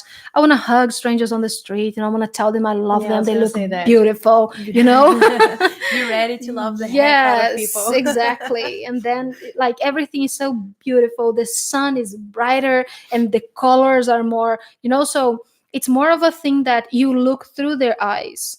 And the more that you do that, the more you allow them to present themselves to you in this way, the more you will become acquainted with their energies, and the more you'll be able to hear and see them. But most of the times they come through the heart chakra than just showing up. I end up crying every time. Not when he is with me, like when I'm channeling him, I learned to ask him to stand far enough so he's not too close, and I can't, because I can't, otherwise I'm gonna cry. But every single time I see someone else channeling him, I'll cry. Every time. Yesterday I was reading the Magdalene manuscript, and I cried for like 15 minutes. Yeah. Just sitting there and crying, because he sat next to me, and then I just opened it and I started reading when Mary Magdalene tells about, at least that version of Mary Magdalene will say, because there's so many. That version tells about how she felt seeing him on the cross. And every time I hear any perspective of anyone with Yeshua on the cross, I cry like it's the first time, it's like it's happening all over again. So he makes me cry all the time too. She came to me like, "Did you cry in this part?" Did you Like, cry when no. you read that book? And she's like, nope. And I'm like, every time. We switched places. I don't cry anymore. Now you cry. You kind of cry. Not as much. I used to cry so much for Yeah. everything. I would get emotional. I became a cold-hearted Wow. person. Just kidding. Wow. Um, I'm scrolling up way too much. Do you both find lucid dreaming and astral traveling the same or different? For me, it's the same thing. Yeah. Personally, for me, it's the same thing. And I feel like we are always, I think that the distinction is that lucid dreaming, um, we can separate more. So I think that that's why people feel like it's different. Like, oh, it wasn't just me, it's just a creation of a mind or whatever. And astral traveling is like deeper. It's like, oh, it was me and I was there. For me personally, I don't feel any difference between both of them. Yeah, me neither. And I feel like every single night I am astral traveling. It's whether I Oh, want to yeah. remember it or not. And sometimes I Mhm. need to ask my higher self. It's like, okay, I do not want to remember this Yeah. because it's too much. I was gonna say that before, and I forgot because you were talking about the nightmares and things that maybe you don't want to remember. You can just ask not to remember. Yeah. If you're out doing some work, astral traveling or lucid dreaming or whatever, you can ask your higher self. What happens to me all the time is that I wake up, I remember, and I start forgetting it along the morning. And then I can't remember until Flavia wakes up or I can find her in the house. It's like we live in a huge Huge house. house. Until I can like talk about it, I can't remember anymore because it's not gonna serve me. So my agreement with my higher self, I'll say, is that if it's gonna serve me today, I wanna remember it. But if it's not gonna serve me, then I can't because it's too much for me. Mhm. I love the dream, Flavia, and I know what you mean from the Lucy movie, Annie. Yeah. Yashua could start singing and dancing too. Never gonna give you up. He breaks into dance a lot. That's the other thing that I feel like people don't often realize about him. He's very Mhm. funny. He has a very sharp yet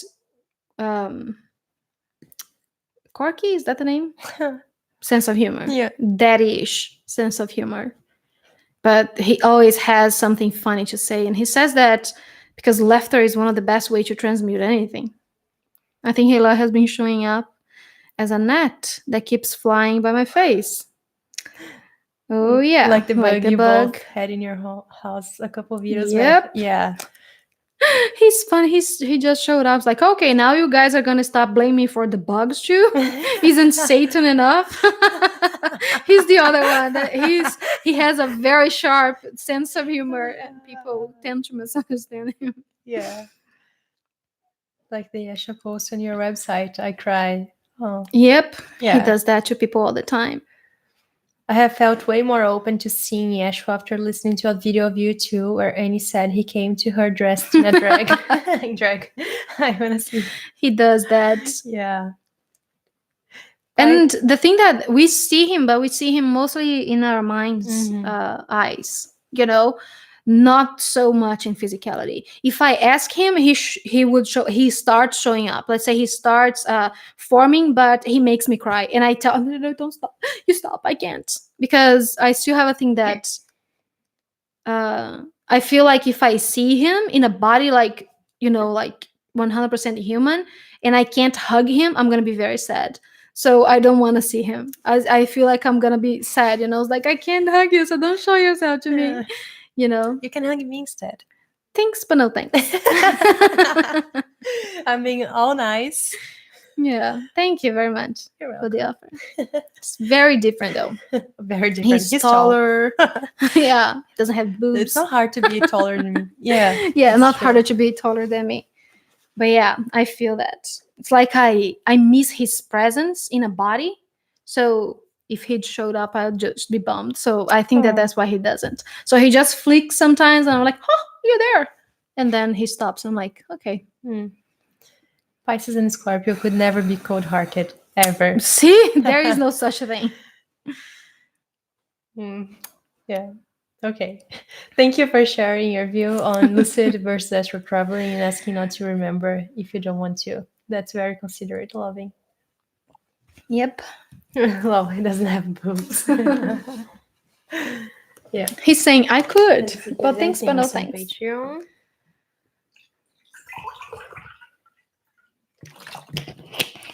Did you put stuff in my water? What That the other stuff? stuff that we the The what? the I don't the put drops. stuff on people's water. Nope. The Because drops. Stop sounding so shady. It's ions. No, yeah, I didn't put because anything. it was tasting so good. Thank you. Sometimes I cry too. Yeah, he Miriam does said, that to yeah. people. For light body, what would they recommend for diet, or even foods not to eat, or supplements to take? It's so personal and Mm-hmm. not necessary at all. They say your light body is not, it's light in the sense of the word like the sun, you know, it's not light in mass. In weight. It's also lighter in weight, of course, because it's light, but it doesn't really have a correlation. This is all stuff for the physical body. It doesn't affect the light body, only the physicality. Yeah. And this whole thing is very, very personal. What feels good to your body is very personal to you. And you can use it as a tool to help energize it, but it's just another tool. You know? Yeah. Okay, so we have a little, let's say, a meditation to do today, like a practice to clear this pathway, this what's that they call it first, central pillar, or the pranic tube, which is the Djed. So just imagine it as being like a connection with every chakra, and it doesn't fully stop in your head. The one from your, let's say that, oh, that makes a lot of sense. Yashua is trying to explain the human ways, he says. That's why I love working with them. There are two, right? Two main Djeds. The one that is connected with your spinal cord, it comes to here in your cerebellum and your head, and it's the one that represents your physical body. The one that starts in your perineum and it comes all the way to the crown chakra, it's the one connected to your ka body, to your light body, and it keeps going. So if you want to imagine them like one, you will retain that energy. So anytime that you want to work with energy that you're going to retain in your brain and you retain in your head, and you are expanding it from your head, you work with the one that is in your spinal cord. When you're working with things that will infuse your ka body, you work with the other one that starts in your perineum all the way up to the crown and all the way up infinity. Okay. And the chakras, we talk about them being here, but they actually cross your body. So let's say in the same place that you have a heart chakra in the back, it's a chakra too, just so you know, in case you didn't. So it's not like this energy here, it's more like an influx of energy that goes like this. Okay. So he's saying that that's a way to distinguish between them if you need to. And also it helps to know where to take the energy. So he's saying that some people are very visual and like to follow the pathway. It's like you are observing within your body those energies, and some people like to imagine or visualize other things, which is all fine. Just know that you're working with that energy. He's saying that your awareness and your intention, that's all that we need here. It's not the visual. For a lot of beings, they're not visual beings. They can't really visualize stuff. And it doesn't mean that they are handicapped or anything. It's just that they function with different types of stimulation. And visual is not one of them. And it's fine. So just work with whatever is the best for you at the time, whatever works for you. See you later, Dawn. Thank you for coming by. Alligator. Okay, so let me ask Yeshua or Miriam how they like to do that.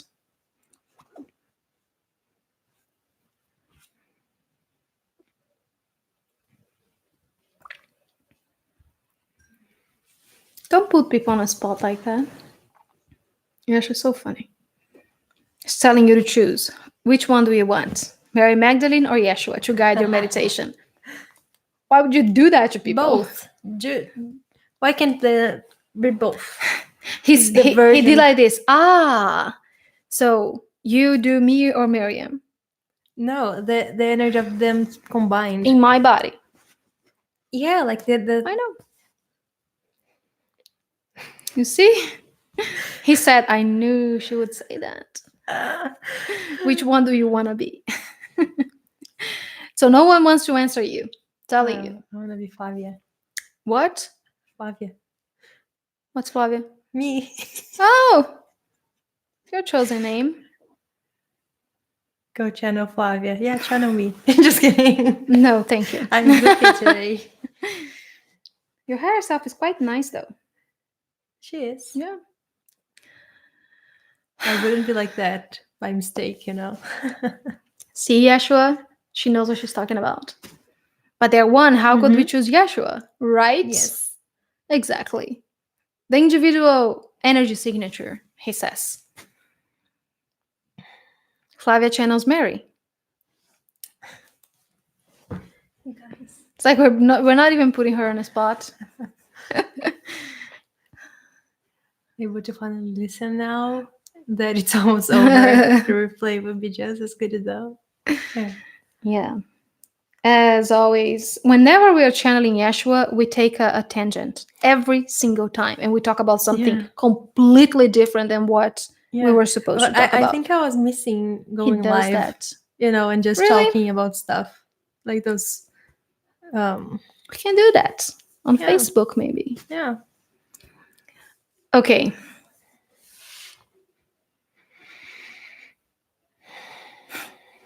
Yeshua does all that. I love them so much.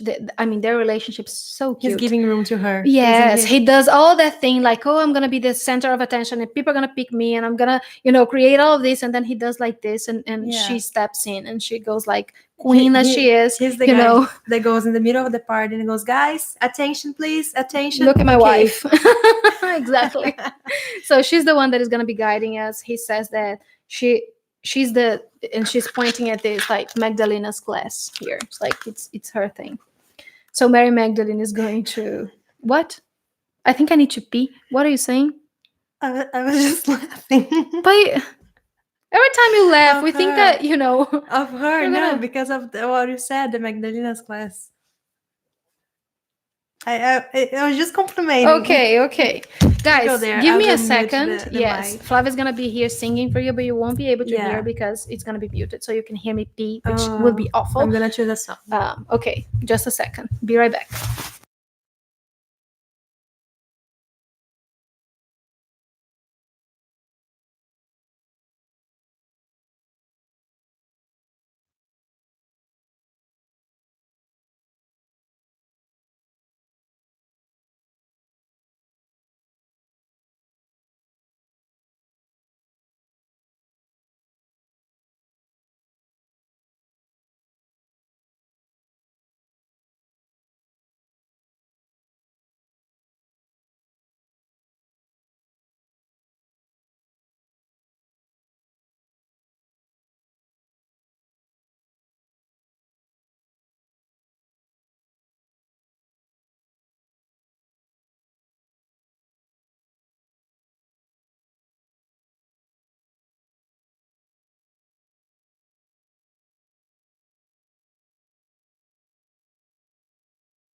Hi again. Oh God.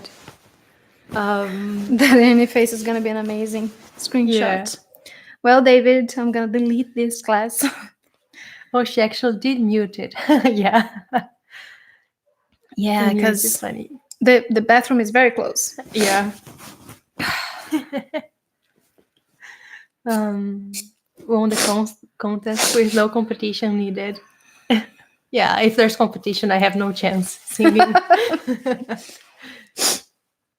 Oh gosh. So, everyone ready? It's no fun when you mute it. Yeah. Yeah, she was Yeah, singing. I only sing in person. She was.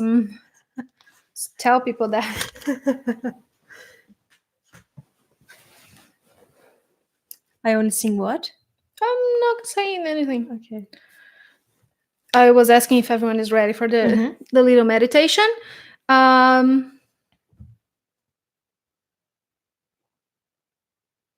She wants you to have water in hand. Do you have water? If not, go grab it very quick. Well, I mean, take your time. No, it's not. Go. Not meaning to be a dictator here. But go grab water because we're working with the elements and water is going to help you get the physical idea of clearing your Djed. You know, so when you drink your water after this, you imagine that it's going through and it's clearing everything else that is physical that might have been attached, let's say, to your energy centers, to your chakras. And once you release that water, once you pee it out, once you sweat it out, you know that energy is out of you forever. So that's what water is going to manifest for you. So grab your waters.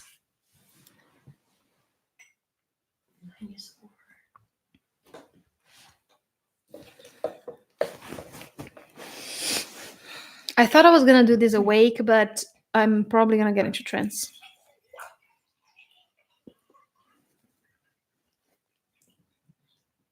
No one voted, Corey, but you. Well, Alana voted on Flavia to channel Mary, but Flavia is being a chicken and running away from it. It's both of them, but Miriam will be the one doing the talking, and Yeshua is present to hold space for all of us. They are explaining. Little disclaimer: if you get diarrhea after this, it's normal. Just letting you know. Miriam just told me that. The things we need to say sometimes. It's very normal. Or any other kind of releasing. It's very normal. And you can choose to do this another time too. But like Yeshua said before, it's a matter of choosing to be done. So if you do it today with us right now and you feel like you're done, then you're done. If not, you can keep doing it. There's no judging.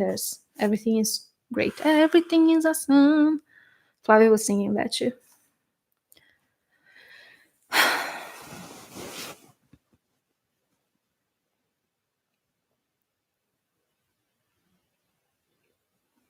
Yeah, I'm gonna be in trance.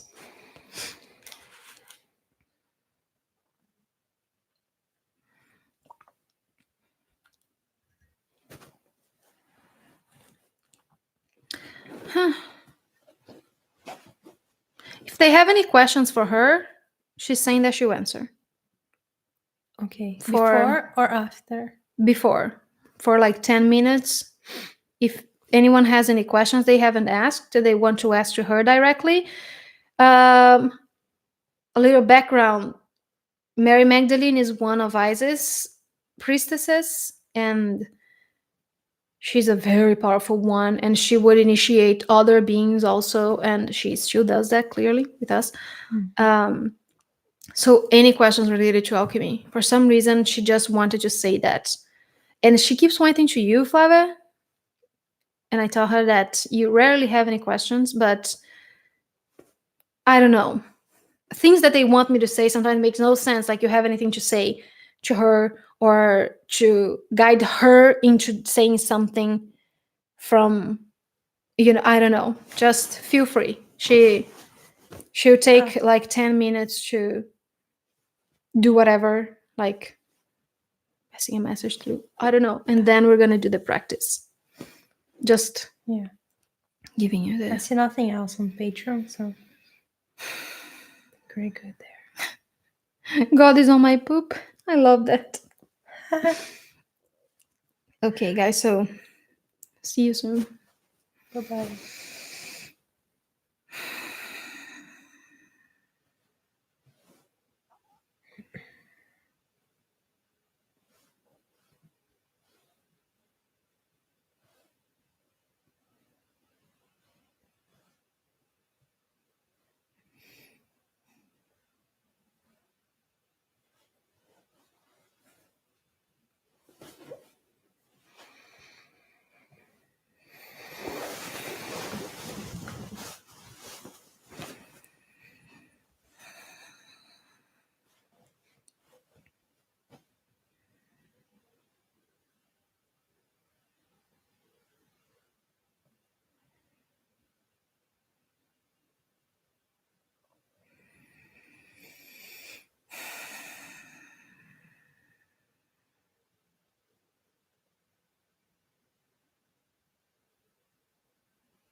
Greetings, dear and beloved ones. I am the one known as Miriam of Magdala, Mary Magdalene, so many other names. And I'm here in your service. Hello. We don't have any questions in the chat at the moment. And you said you were pointing at me. Is there something specific that you would like to talk about?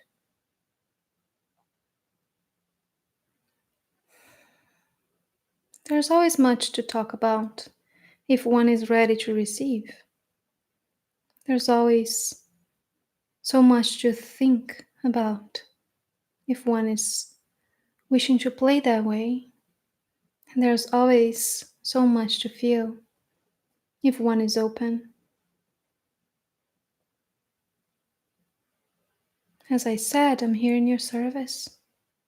What do you want from me, dear ones?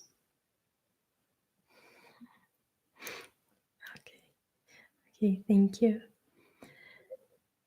We have a question from Alana. She asks, do you recommend a daily practice to assist with what you've taught us?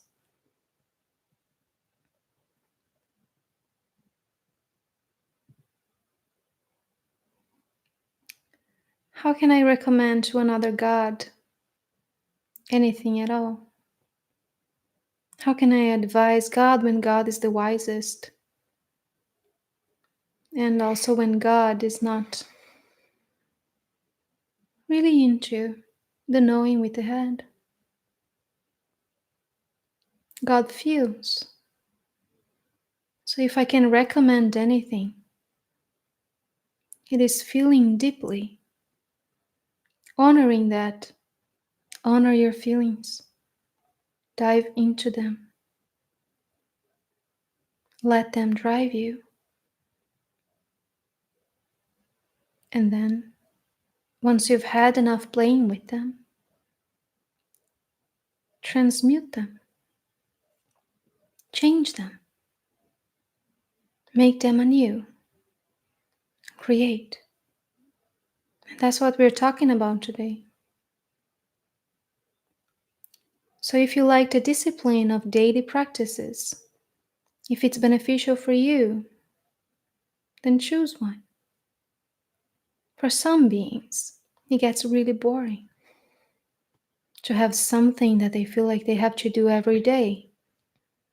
And then they see their counterparts, their brothers and sisters, playing and enjoying that, and they feel like they are to be held accountable for not practicing.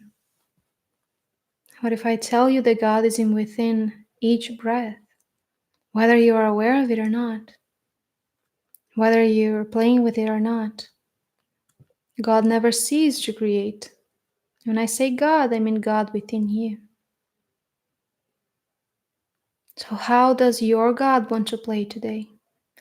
I think that for you, my dear one, that will be a better way to feel into this.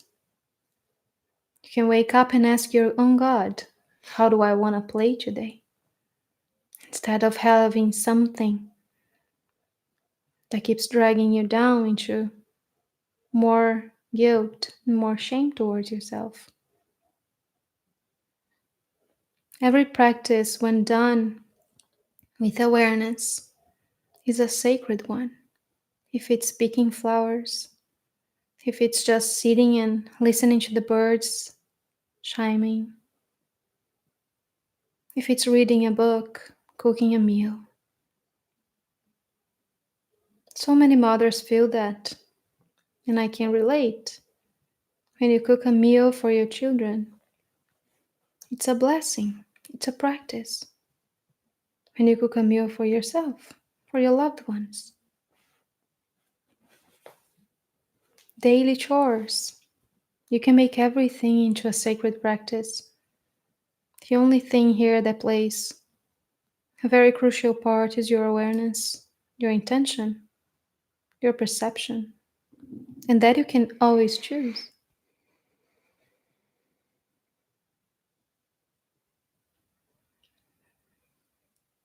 Thank you.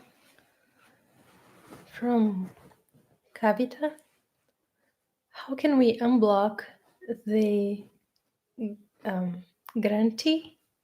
I'm not sure if that's how you pronounce it, between two chakras and the heart chakra, between the second chakra and the heart chakra.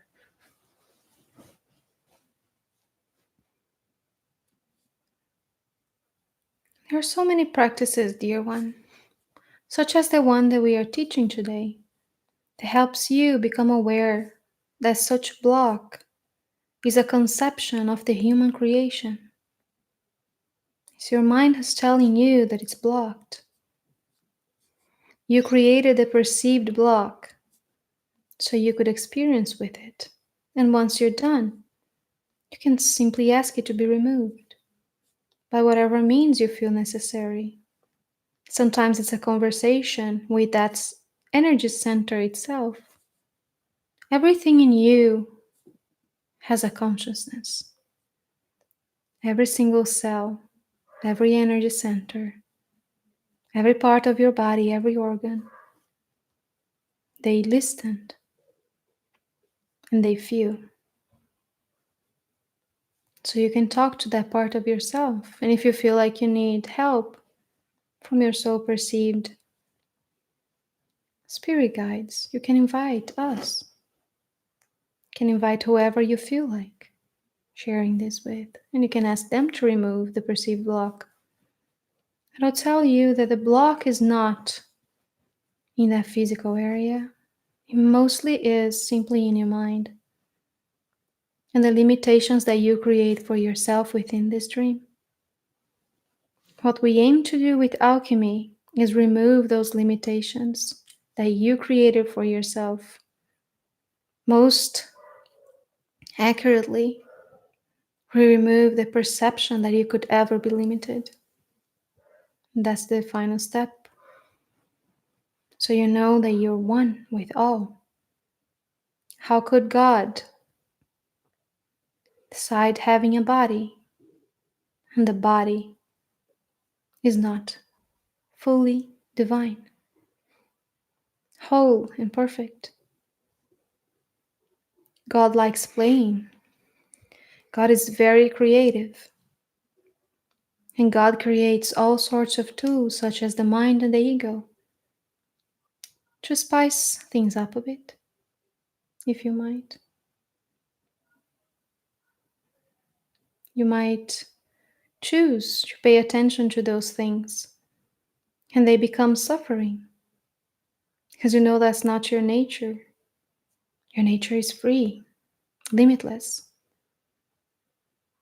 So, what does God do in that situation?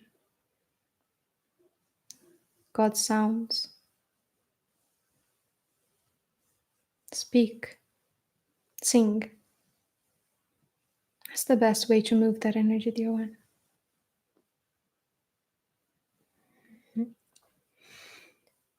From Stacy, is it recommended to go into meditation with a set intention or to allow the flow of the universe to come through? Whatever feels right for you, dear one. It's very personal. Whatever feels the best, whatever feels the most loving, as I like to say. It's no rocket science, as you say, I think. Hmm. You can choose anew every time. You can choose to simply be in communion with your breath. You can choose to practice the deepest and most challenging types of alchemy with your meditations. Again, you're limitless, free.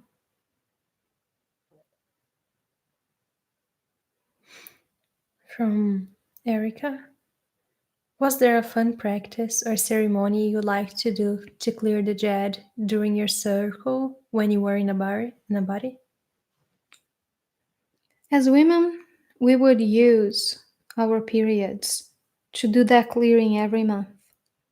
We would align to a certain lunar event. We would say, it changed throughout my own lifetime. As the Miriam, for most of my younger years, I would always have my period in the full moon. Then it changed to the new moon. Then it changed back. It's a flow of energy. But nonetheless, everyone in the tribe or our community, whatever we want to call the gathering of soul, family, and physicality, the women would tend to have their periods synced. So we would choose to stay in communion with our bodies, with our representation of the divine that was flowing inside and outside of us, with our blood.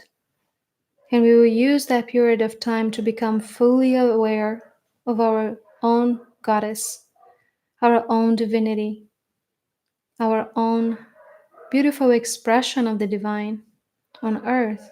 And we will clear that every month. And with that ceremony, we would bless the males or the women that did not have their periods anymore. That's one of the ways that you could perform such ceremonial things. We would do it with our partners too, in sexual acts. Sometimes not even sexual as you call it in this day and time, because sacred sexuality involves everything. It's not only the physical bodies joining together, it's the soul, the feelings, the hearts, the breathing. The skin is the thing that comes last. So we would sit together in meditation, touching each other's hearts, and allowing that flow of energy to be communal. We would also commune with Mother Earth and sit next to trees. Sometimes we would build a fire and sit in a circle around it. Sometimes we would sit in baths or the sea or rivers and use that energy to clear us. We would teach that to others. the way that was the most viable for them at the time. And we would keep moving and touching other beings. I had my full clearing with Yeshua in ceremony together, and so did he. But it's different for each one of us.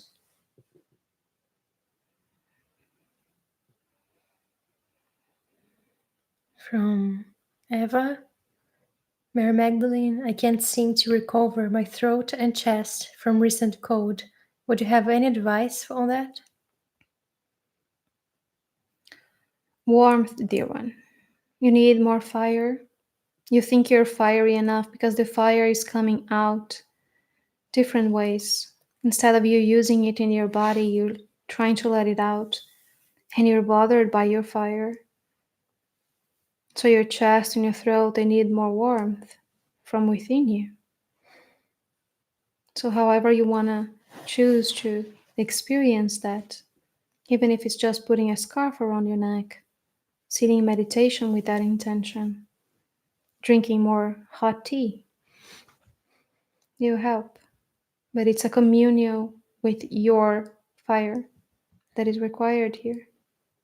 The acceptance and fully embracing it as it being a source of creation, powerful and divine. She also asks, what is the purpose of initiation you're planning in March? It's a reminder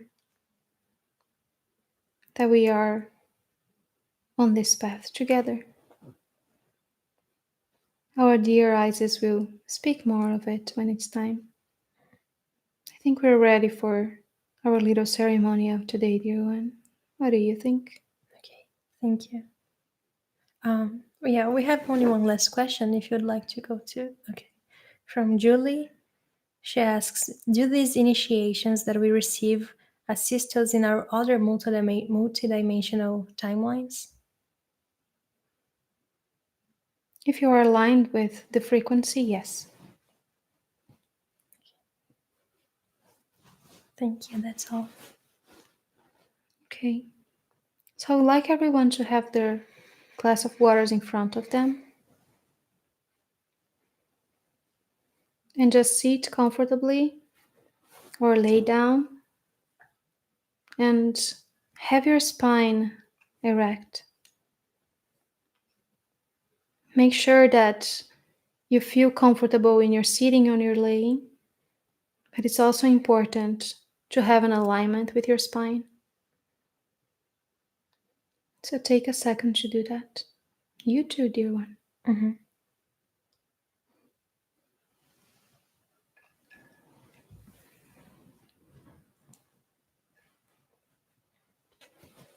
And when you sit comfortably, just start becoming aware of your breath, the way it moves in your body, how it feels in your throat. Just spend a second allowing your breath to guide your travels, not controlling it, but simply observing.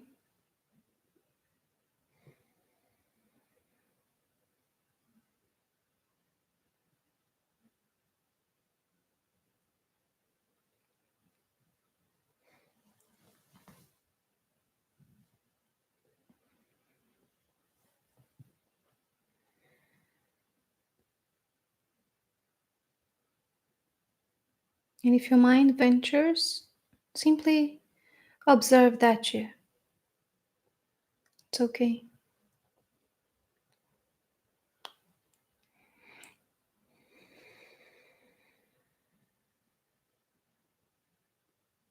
Then I would like for you to consciously relax your shoulders, your abdomen, your jaw.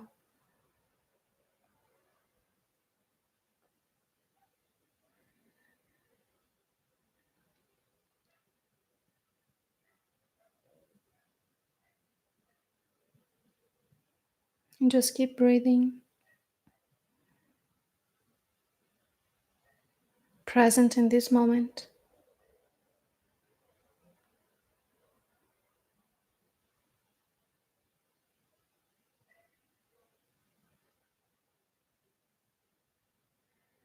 And during this practice, some of you might feel the need to rock your body.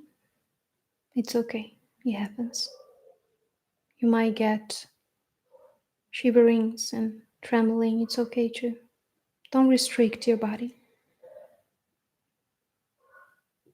Everyone experiences it differently. By the end of it, we will want to know how it was for you so you can be validated. So take another deep breath, becoming fully aware of it. Some of you might smell flowers.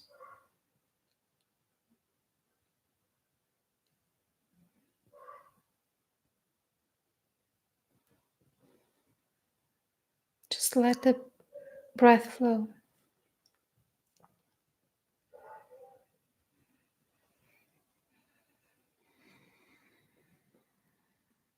Now that you are fully aware of your breath, I would like for you to become aware of your Sekhem, your life force, the energy that it starts by what you call your root chakra. It can be small as a seed, or it can be wide. Just allow it to feel. It's the energy on your pelvic floor.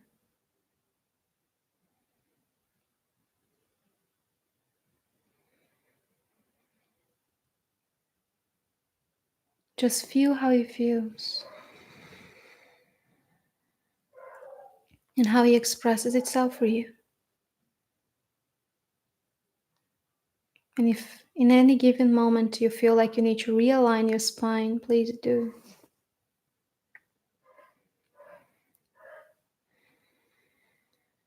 You know that energy is there.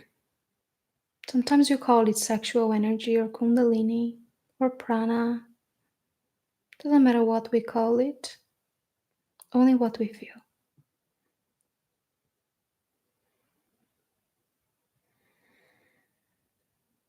Your awareness starts to increase every time that you put your intention in it.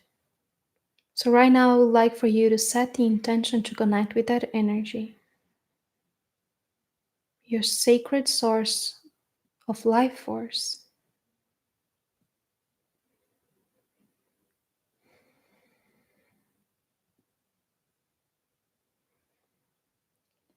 Now we will start steering that energy, moving it in circles in the same spot.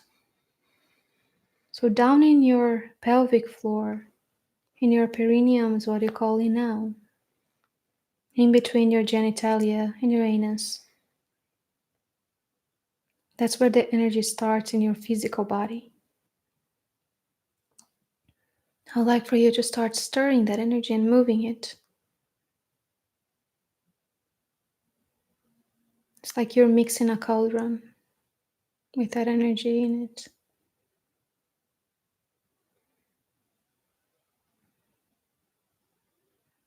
Just keep moving it and allow it to be felt. Don't move it upwards yet. Just stationary in that place. And every time you move it in circles, it starts forming a vortex.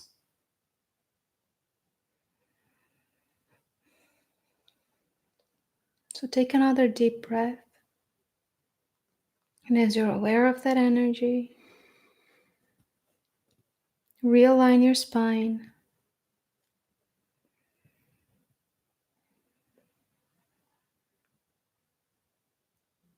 And at this time, I would like for you to connect with the element of earth. How does it show up for you? It might be a color, a symbol, a sound, a scent. It might be just a feeling, a sensation. Allow yourself to connect and invoke the earth element.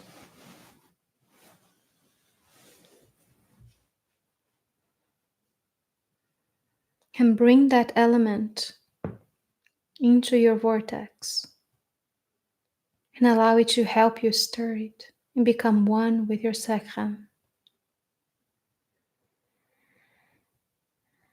Take another deep breath.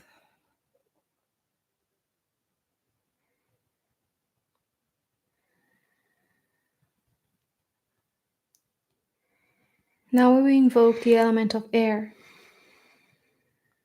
You may do it by sending your breath to that place, envisioning a shape, a color, whatever shows up for you as air. You mix that into your cauldron of sacrum. And you stir it again, breathing every time it becomes a little overwhelming and allowing your body to feel.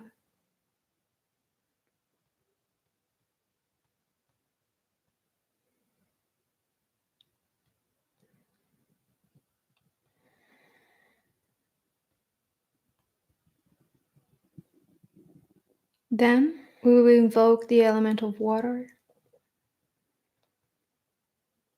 however it shows up for you. And you put that in the mix too, just moving it around, allowing it to be and to become a part of the whole. Keep stirring your sacrum as it moves and flows, still in your pelvic floor, as you invoke the element of fire, a shape, a color, any form it takes. You simply put that in the mix too and allow it to move, to be stirred, to be felt. Take another deep breath at this time.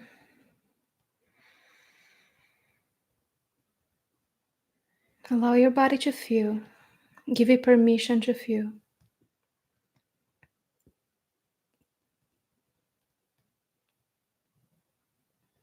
And lastly, for now, you will invite the element of ether, the cosmos, the sound of God, into your sacrum. And you stir it all together, and it starts taking form and color and light. However it is for you, it's perfect. So take another deep breath as you accept the ether element. And you move it, and you stir that energy. Allow it to be felt in your physical body. Allow the memory of its feeling to become aware. It's a present practice of oneness.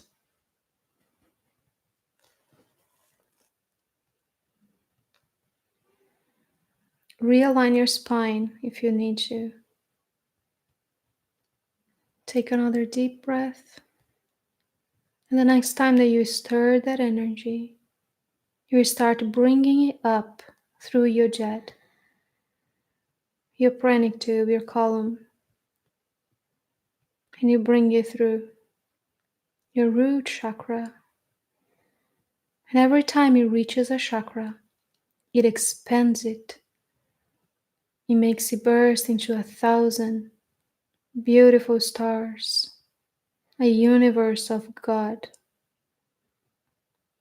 Once you pass it through your sacral chakra and it expands and glows, and you keep bringing that energy up in that vortex, however it looks for you, it's fine, into your solar plexus, and it expands, it moves, it stirs, it changes, it becomes, in the vortex all the way through your heart chakra, and relax your shoulders and your jaw and allow it to take over your heart chakra. Take a deep breath now. Allow that energy to move and expand in beautiful universes of love, compassion, and mercy. As you keep bringing that vortex up to your throat, clearing, opening,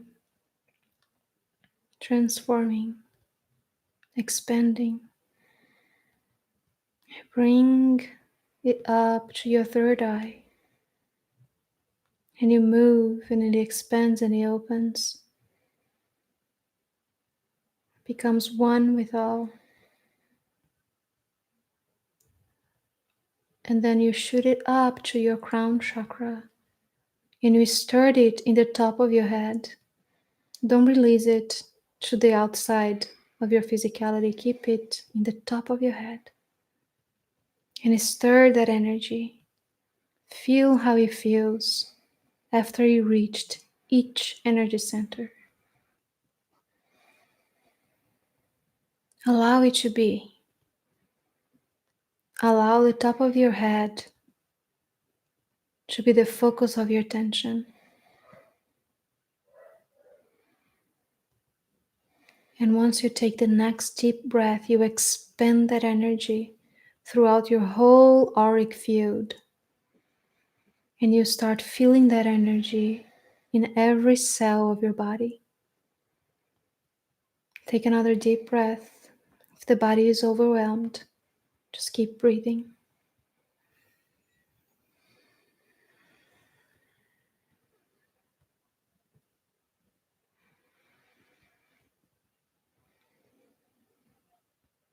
And as you breathe again, with your full awareness of the clearness of your Djed, the clearness of your central pillar of creation, you can move the energies throughout your whole physical body.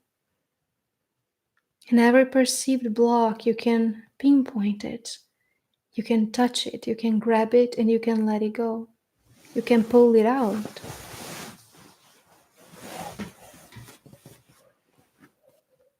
And if it feels clear, if there's nothing blocking you, that's okay too. But if there's anything, right now you can remove it.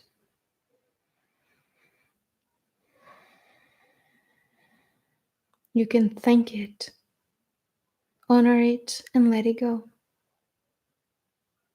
You can be done with it. So just take another deep breath and take that breath all the way from the top of your head through your pranic tube, down, down, down to your perineum again, and then all the way up back until it is released to the top of your head. Do that practice 3 times, dear ones, from all the way to the top of your head, down to your root chakra, and then up again, and then released from the top of your head.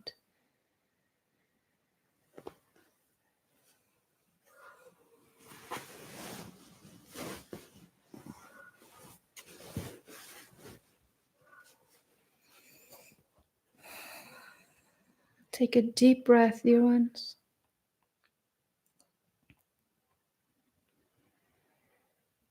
And allow your body to feel again.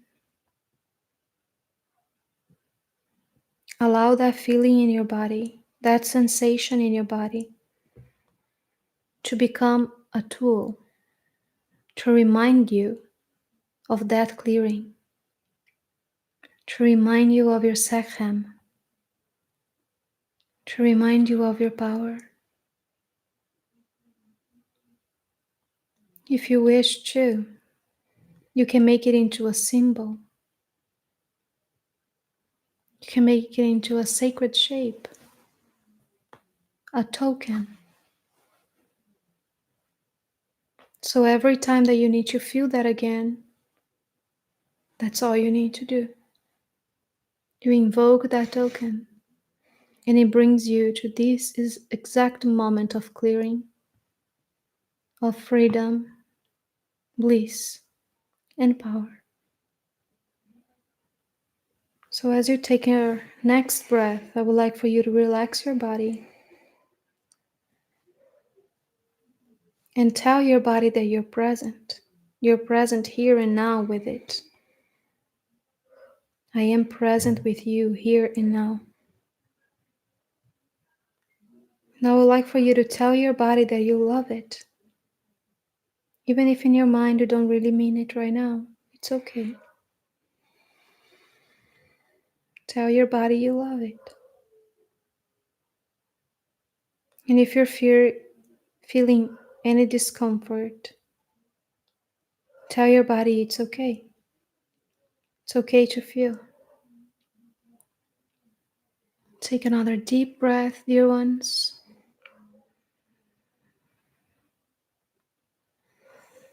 And if you're ready, you can tell yourself that it's done.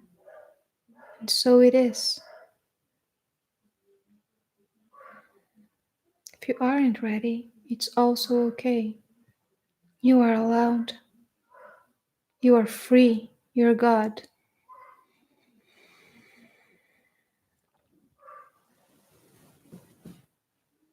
So I would like for you to become aware of your body right now, how the body feels. Be really grounded in your body as you return your awareness to your senses, to your surroundings. And take another deep breath.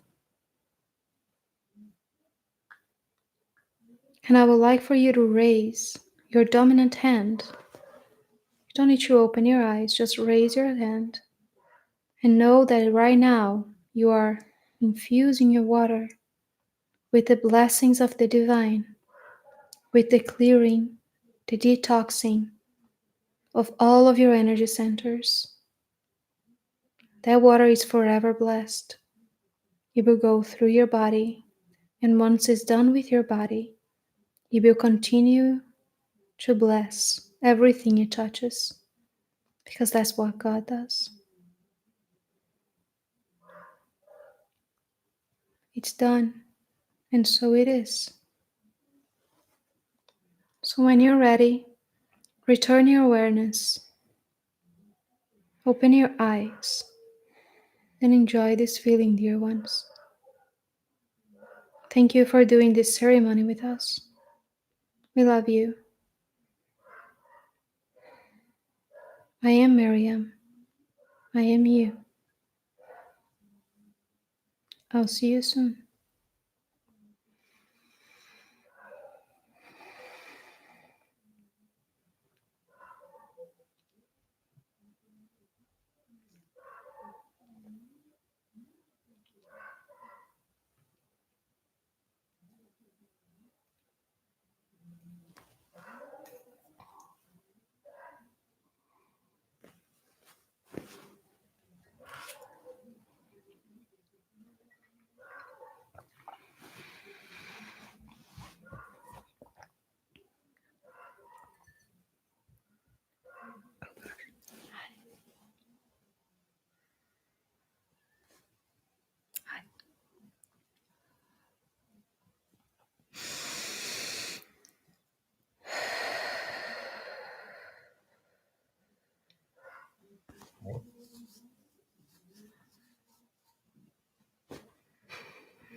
I feel sleepy. So weird to have hands. You just missed meditation done. So weird to have hands.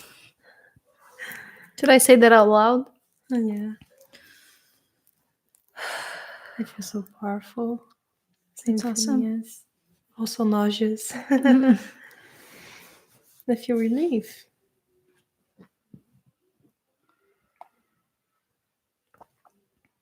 She asked you. Hmm? She asked you to tell us how you feel, right? Mm. Or how the energy looks. The second. Oh yeah, she wants you to describe how the second feel in your body, if you want to. Okay. I would describe Everyone. Uh-huh. I will describe how it was for me since the beginning. It was when she first started telling us, to close our eyes and feel, be aware of the body and all that. I already started seeing the two serpents. They were just flowing through my body already, and I felt like moving like a serpent. And then she asked us to keep it in the perineal. So I tried to focus on that, even though they were already moving. So when I tried to focus on that, two more serpents started climbing through both of my legs and joined them. So I had four serpents, and they were just moving around. And the way it feels for me, it's very, very sexual, like very, very attractive in a way. I don't know. I don't have words to explain this feeling, I guess. Orgasmic? Not there yet. It's like Arousing? yeah, kind of arousing. And that's what most people would feel, I feel like. And it was very fluid the whole time for me, through all of the chakras. And yeah, it was just this time, it was the first time that I felt four snakes. And it was very interesting because it's a little stronger than what I was expecting. That's normal. Yeah. Eva, you were tuning into someone else's consciousness. It's like when you are in a hotel full of people and you can tap into their traumas. You were tapping into someone else's trauma because it's one of your roles to help clear karma from the woman collective at this time. So you are helping someone else with your practice right now. Someone that is in your area. It's like you are an antenna. You're picking their energy. You are helping them move their energies. It happens a lot. Yeah. To people that are that work with that kind of energy, I'll say. By the end, I felt like I was. I think the simplest way to say that is that I was having sex with the whole universe. That's a very simple thing to do. I know the feeling. Yeah. It's like I could see the universe. It's not like physical molding to my body, right? No. But then it becomes physical Yeah. in the body, but the vision and the thing is Yeah. not really physical. It's interesting. I feel very lightheaded too. Yeah. It's like I can't see straight, or well, actually it's the opposite. It's like I can see through my computer. So I also moved like a serpent when fire was introduced. Yeah. yeah, I do this all the time. I don't know how I can. Well, I don't stay quiet during channelings or stuff when I'm clear conduit channeling. But all the time, when I just sit down in my bed, I'll be like this all the time too. It's hard to be still. Tingling everywhere, especially in the back of my head. Feel light.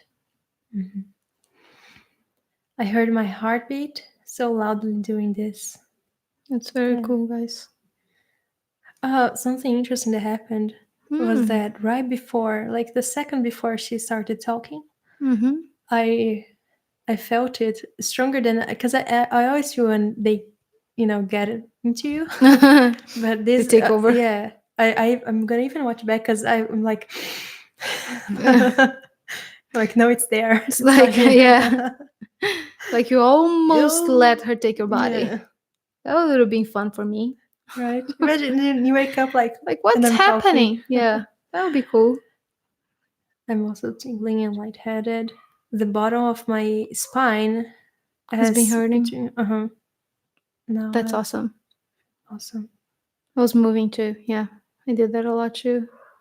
It felt like my chakras were all orbiting around with The the universe. universe. That is so Ooh. cool. I feel that too. Mm-hmm. I see that a lot. It's like every chakra is not only that, but that energy. It is like a galaxy, and it's moving. Mm-hmm. Was also very aware of abs always contracting. I have to keep relaxing it again and again. I do that too Yeah. with my abs and my shoulders. When I know, I at least realize I'm flexing Mm-hmm. and Me too, contracting. Flavia, actually.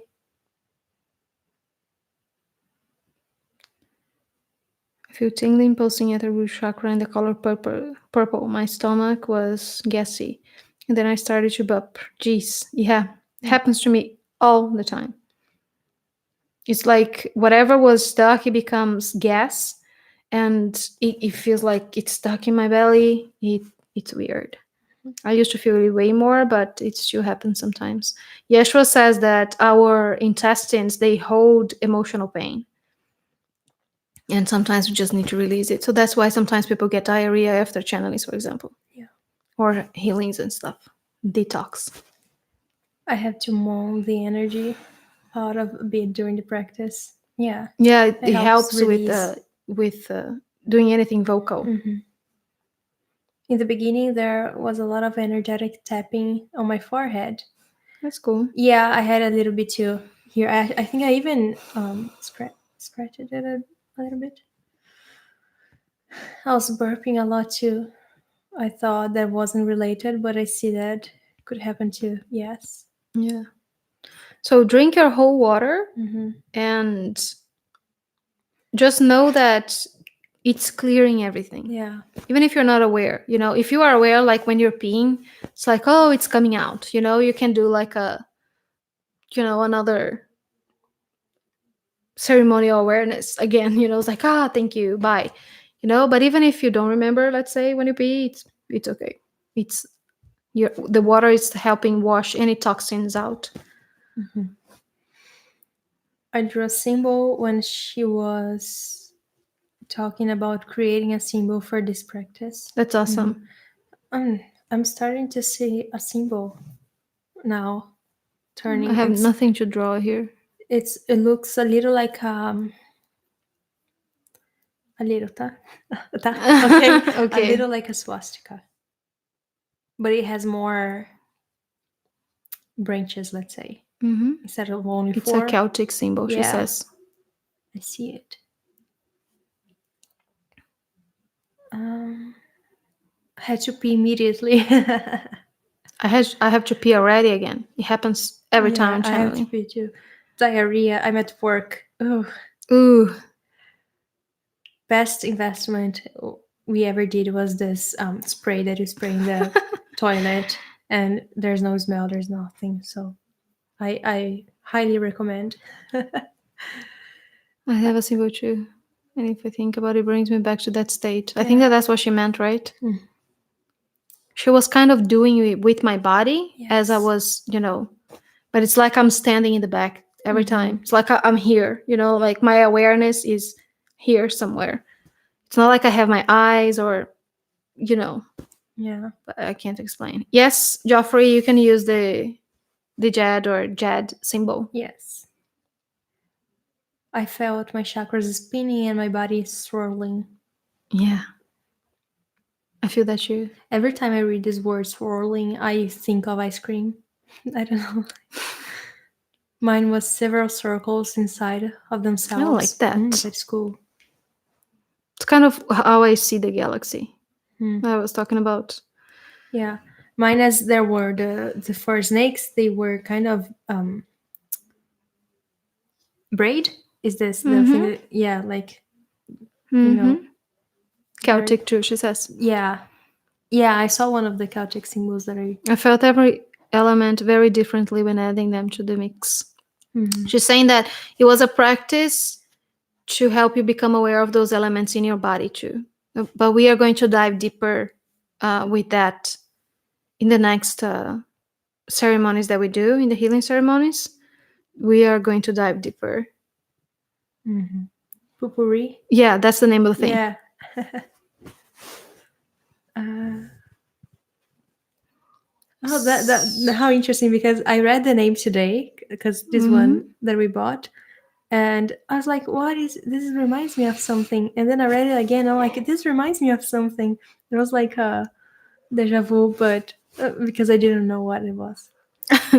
A symbol came to me too, like a two loops with the first tail pointing down and the second tail loop pointing up, and the line in the middle of it. Mm-hmm. It's the serpents. Yes. Yeah, that's the one. Yeah, it's cool. The potpourri Yeah, thingy. I loved working with the elements and the mixing. Yeah.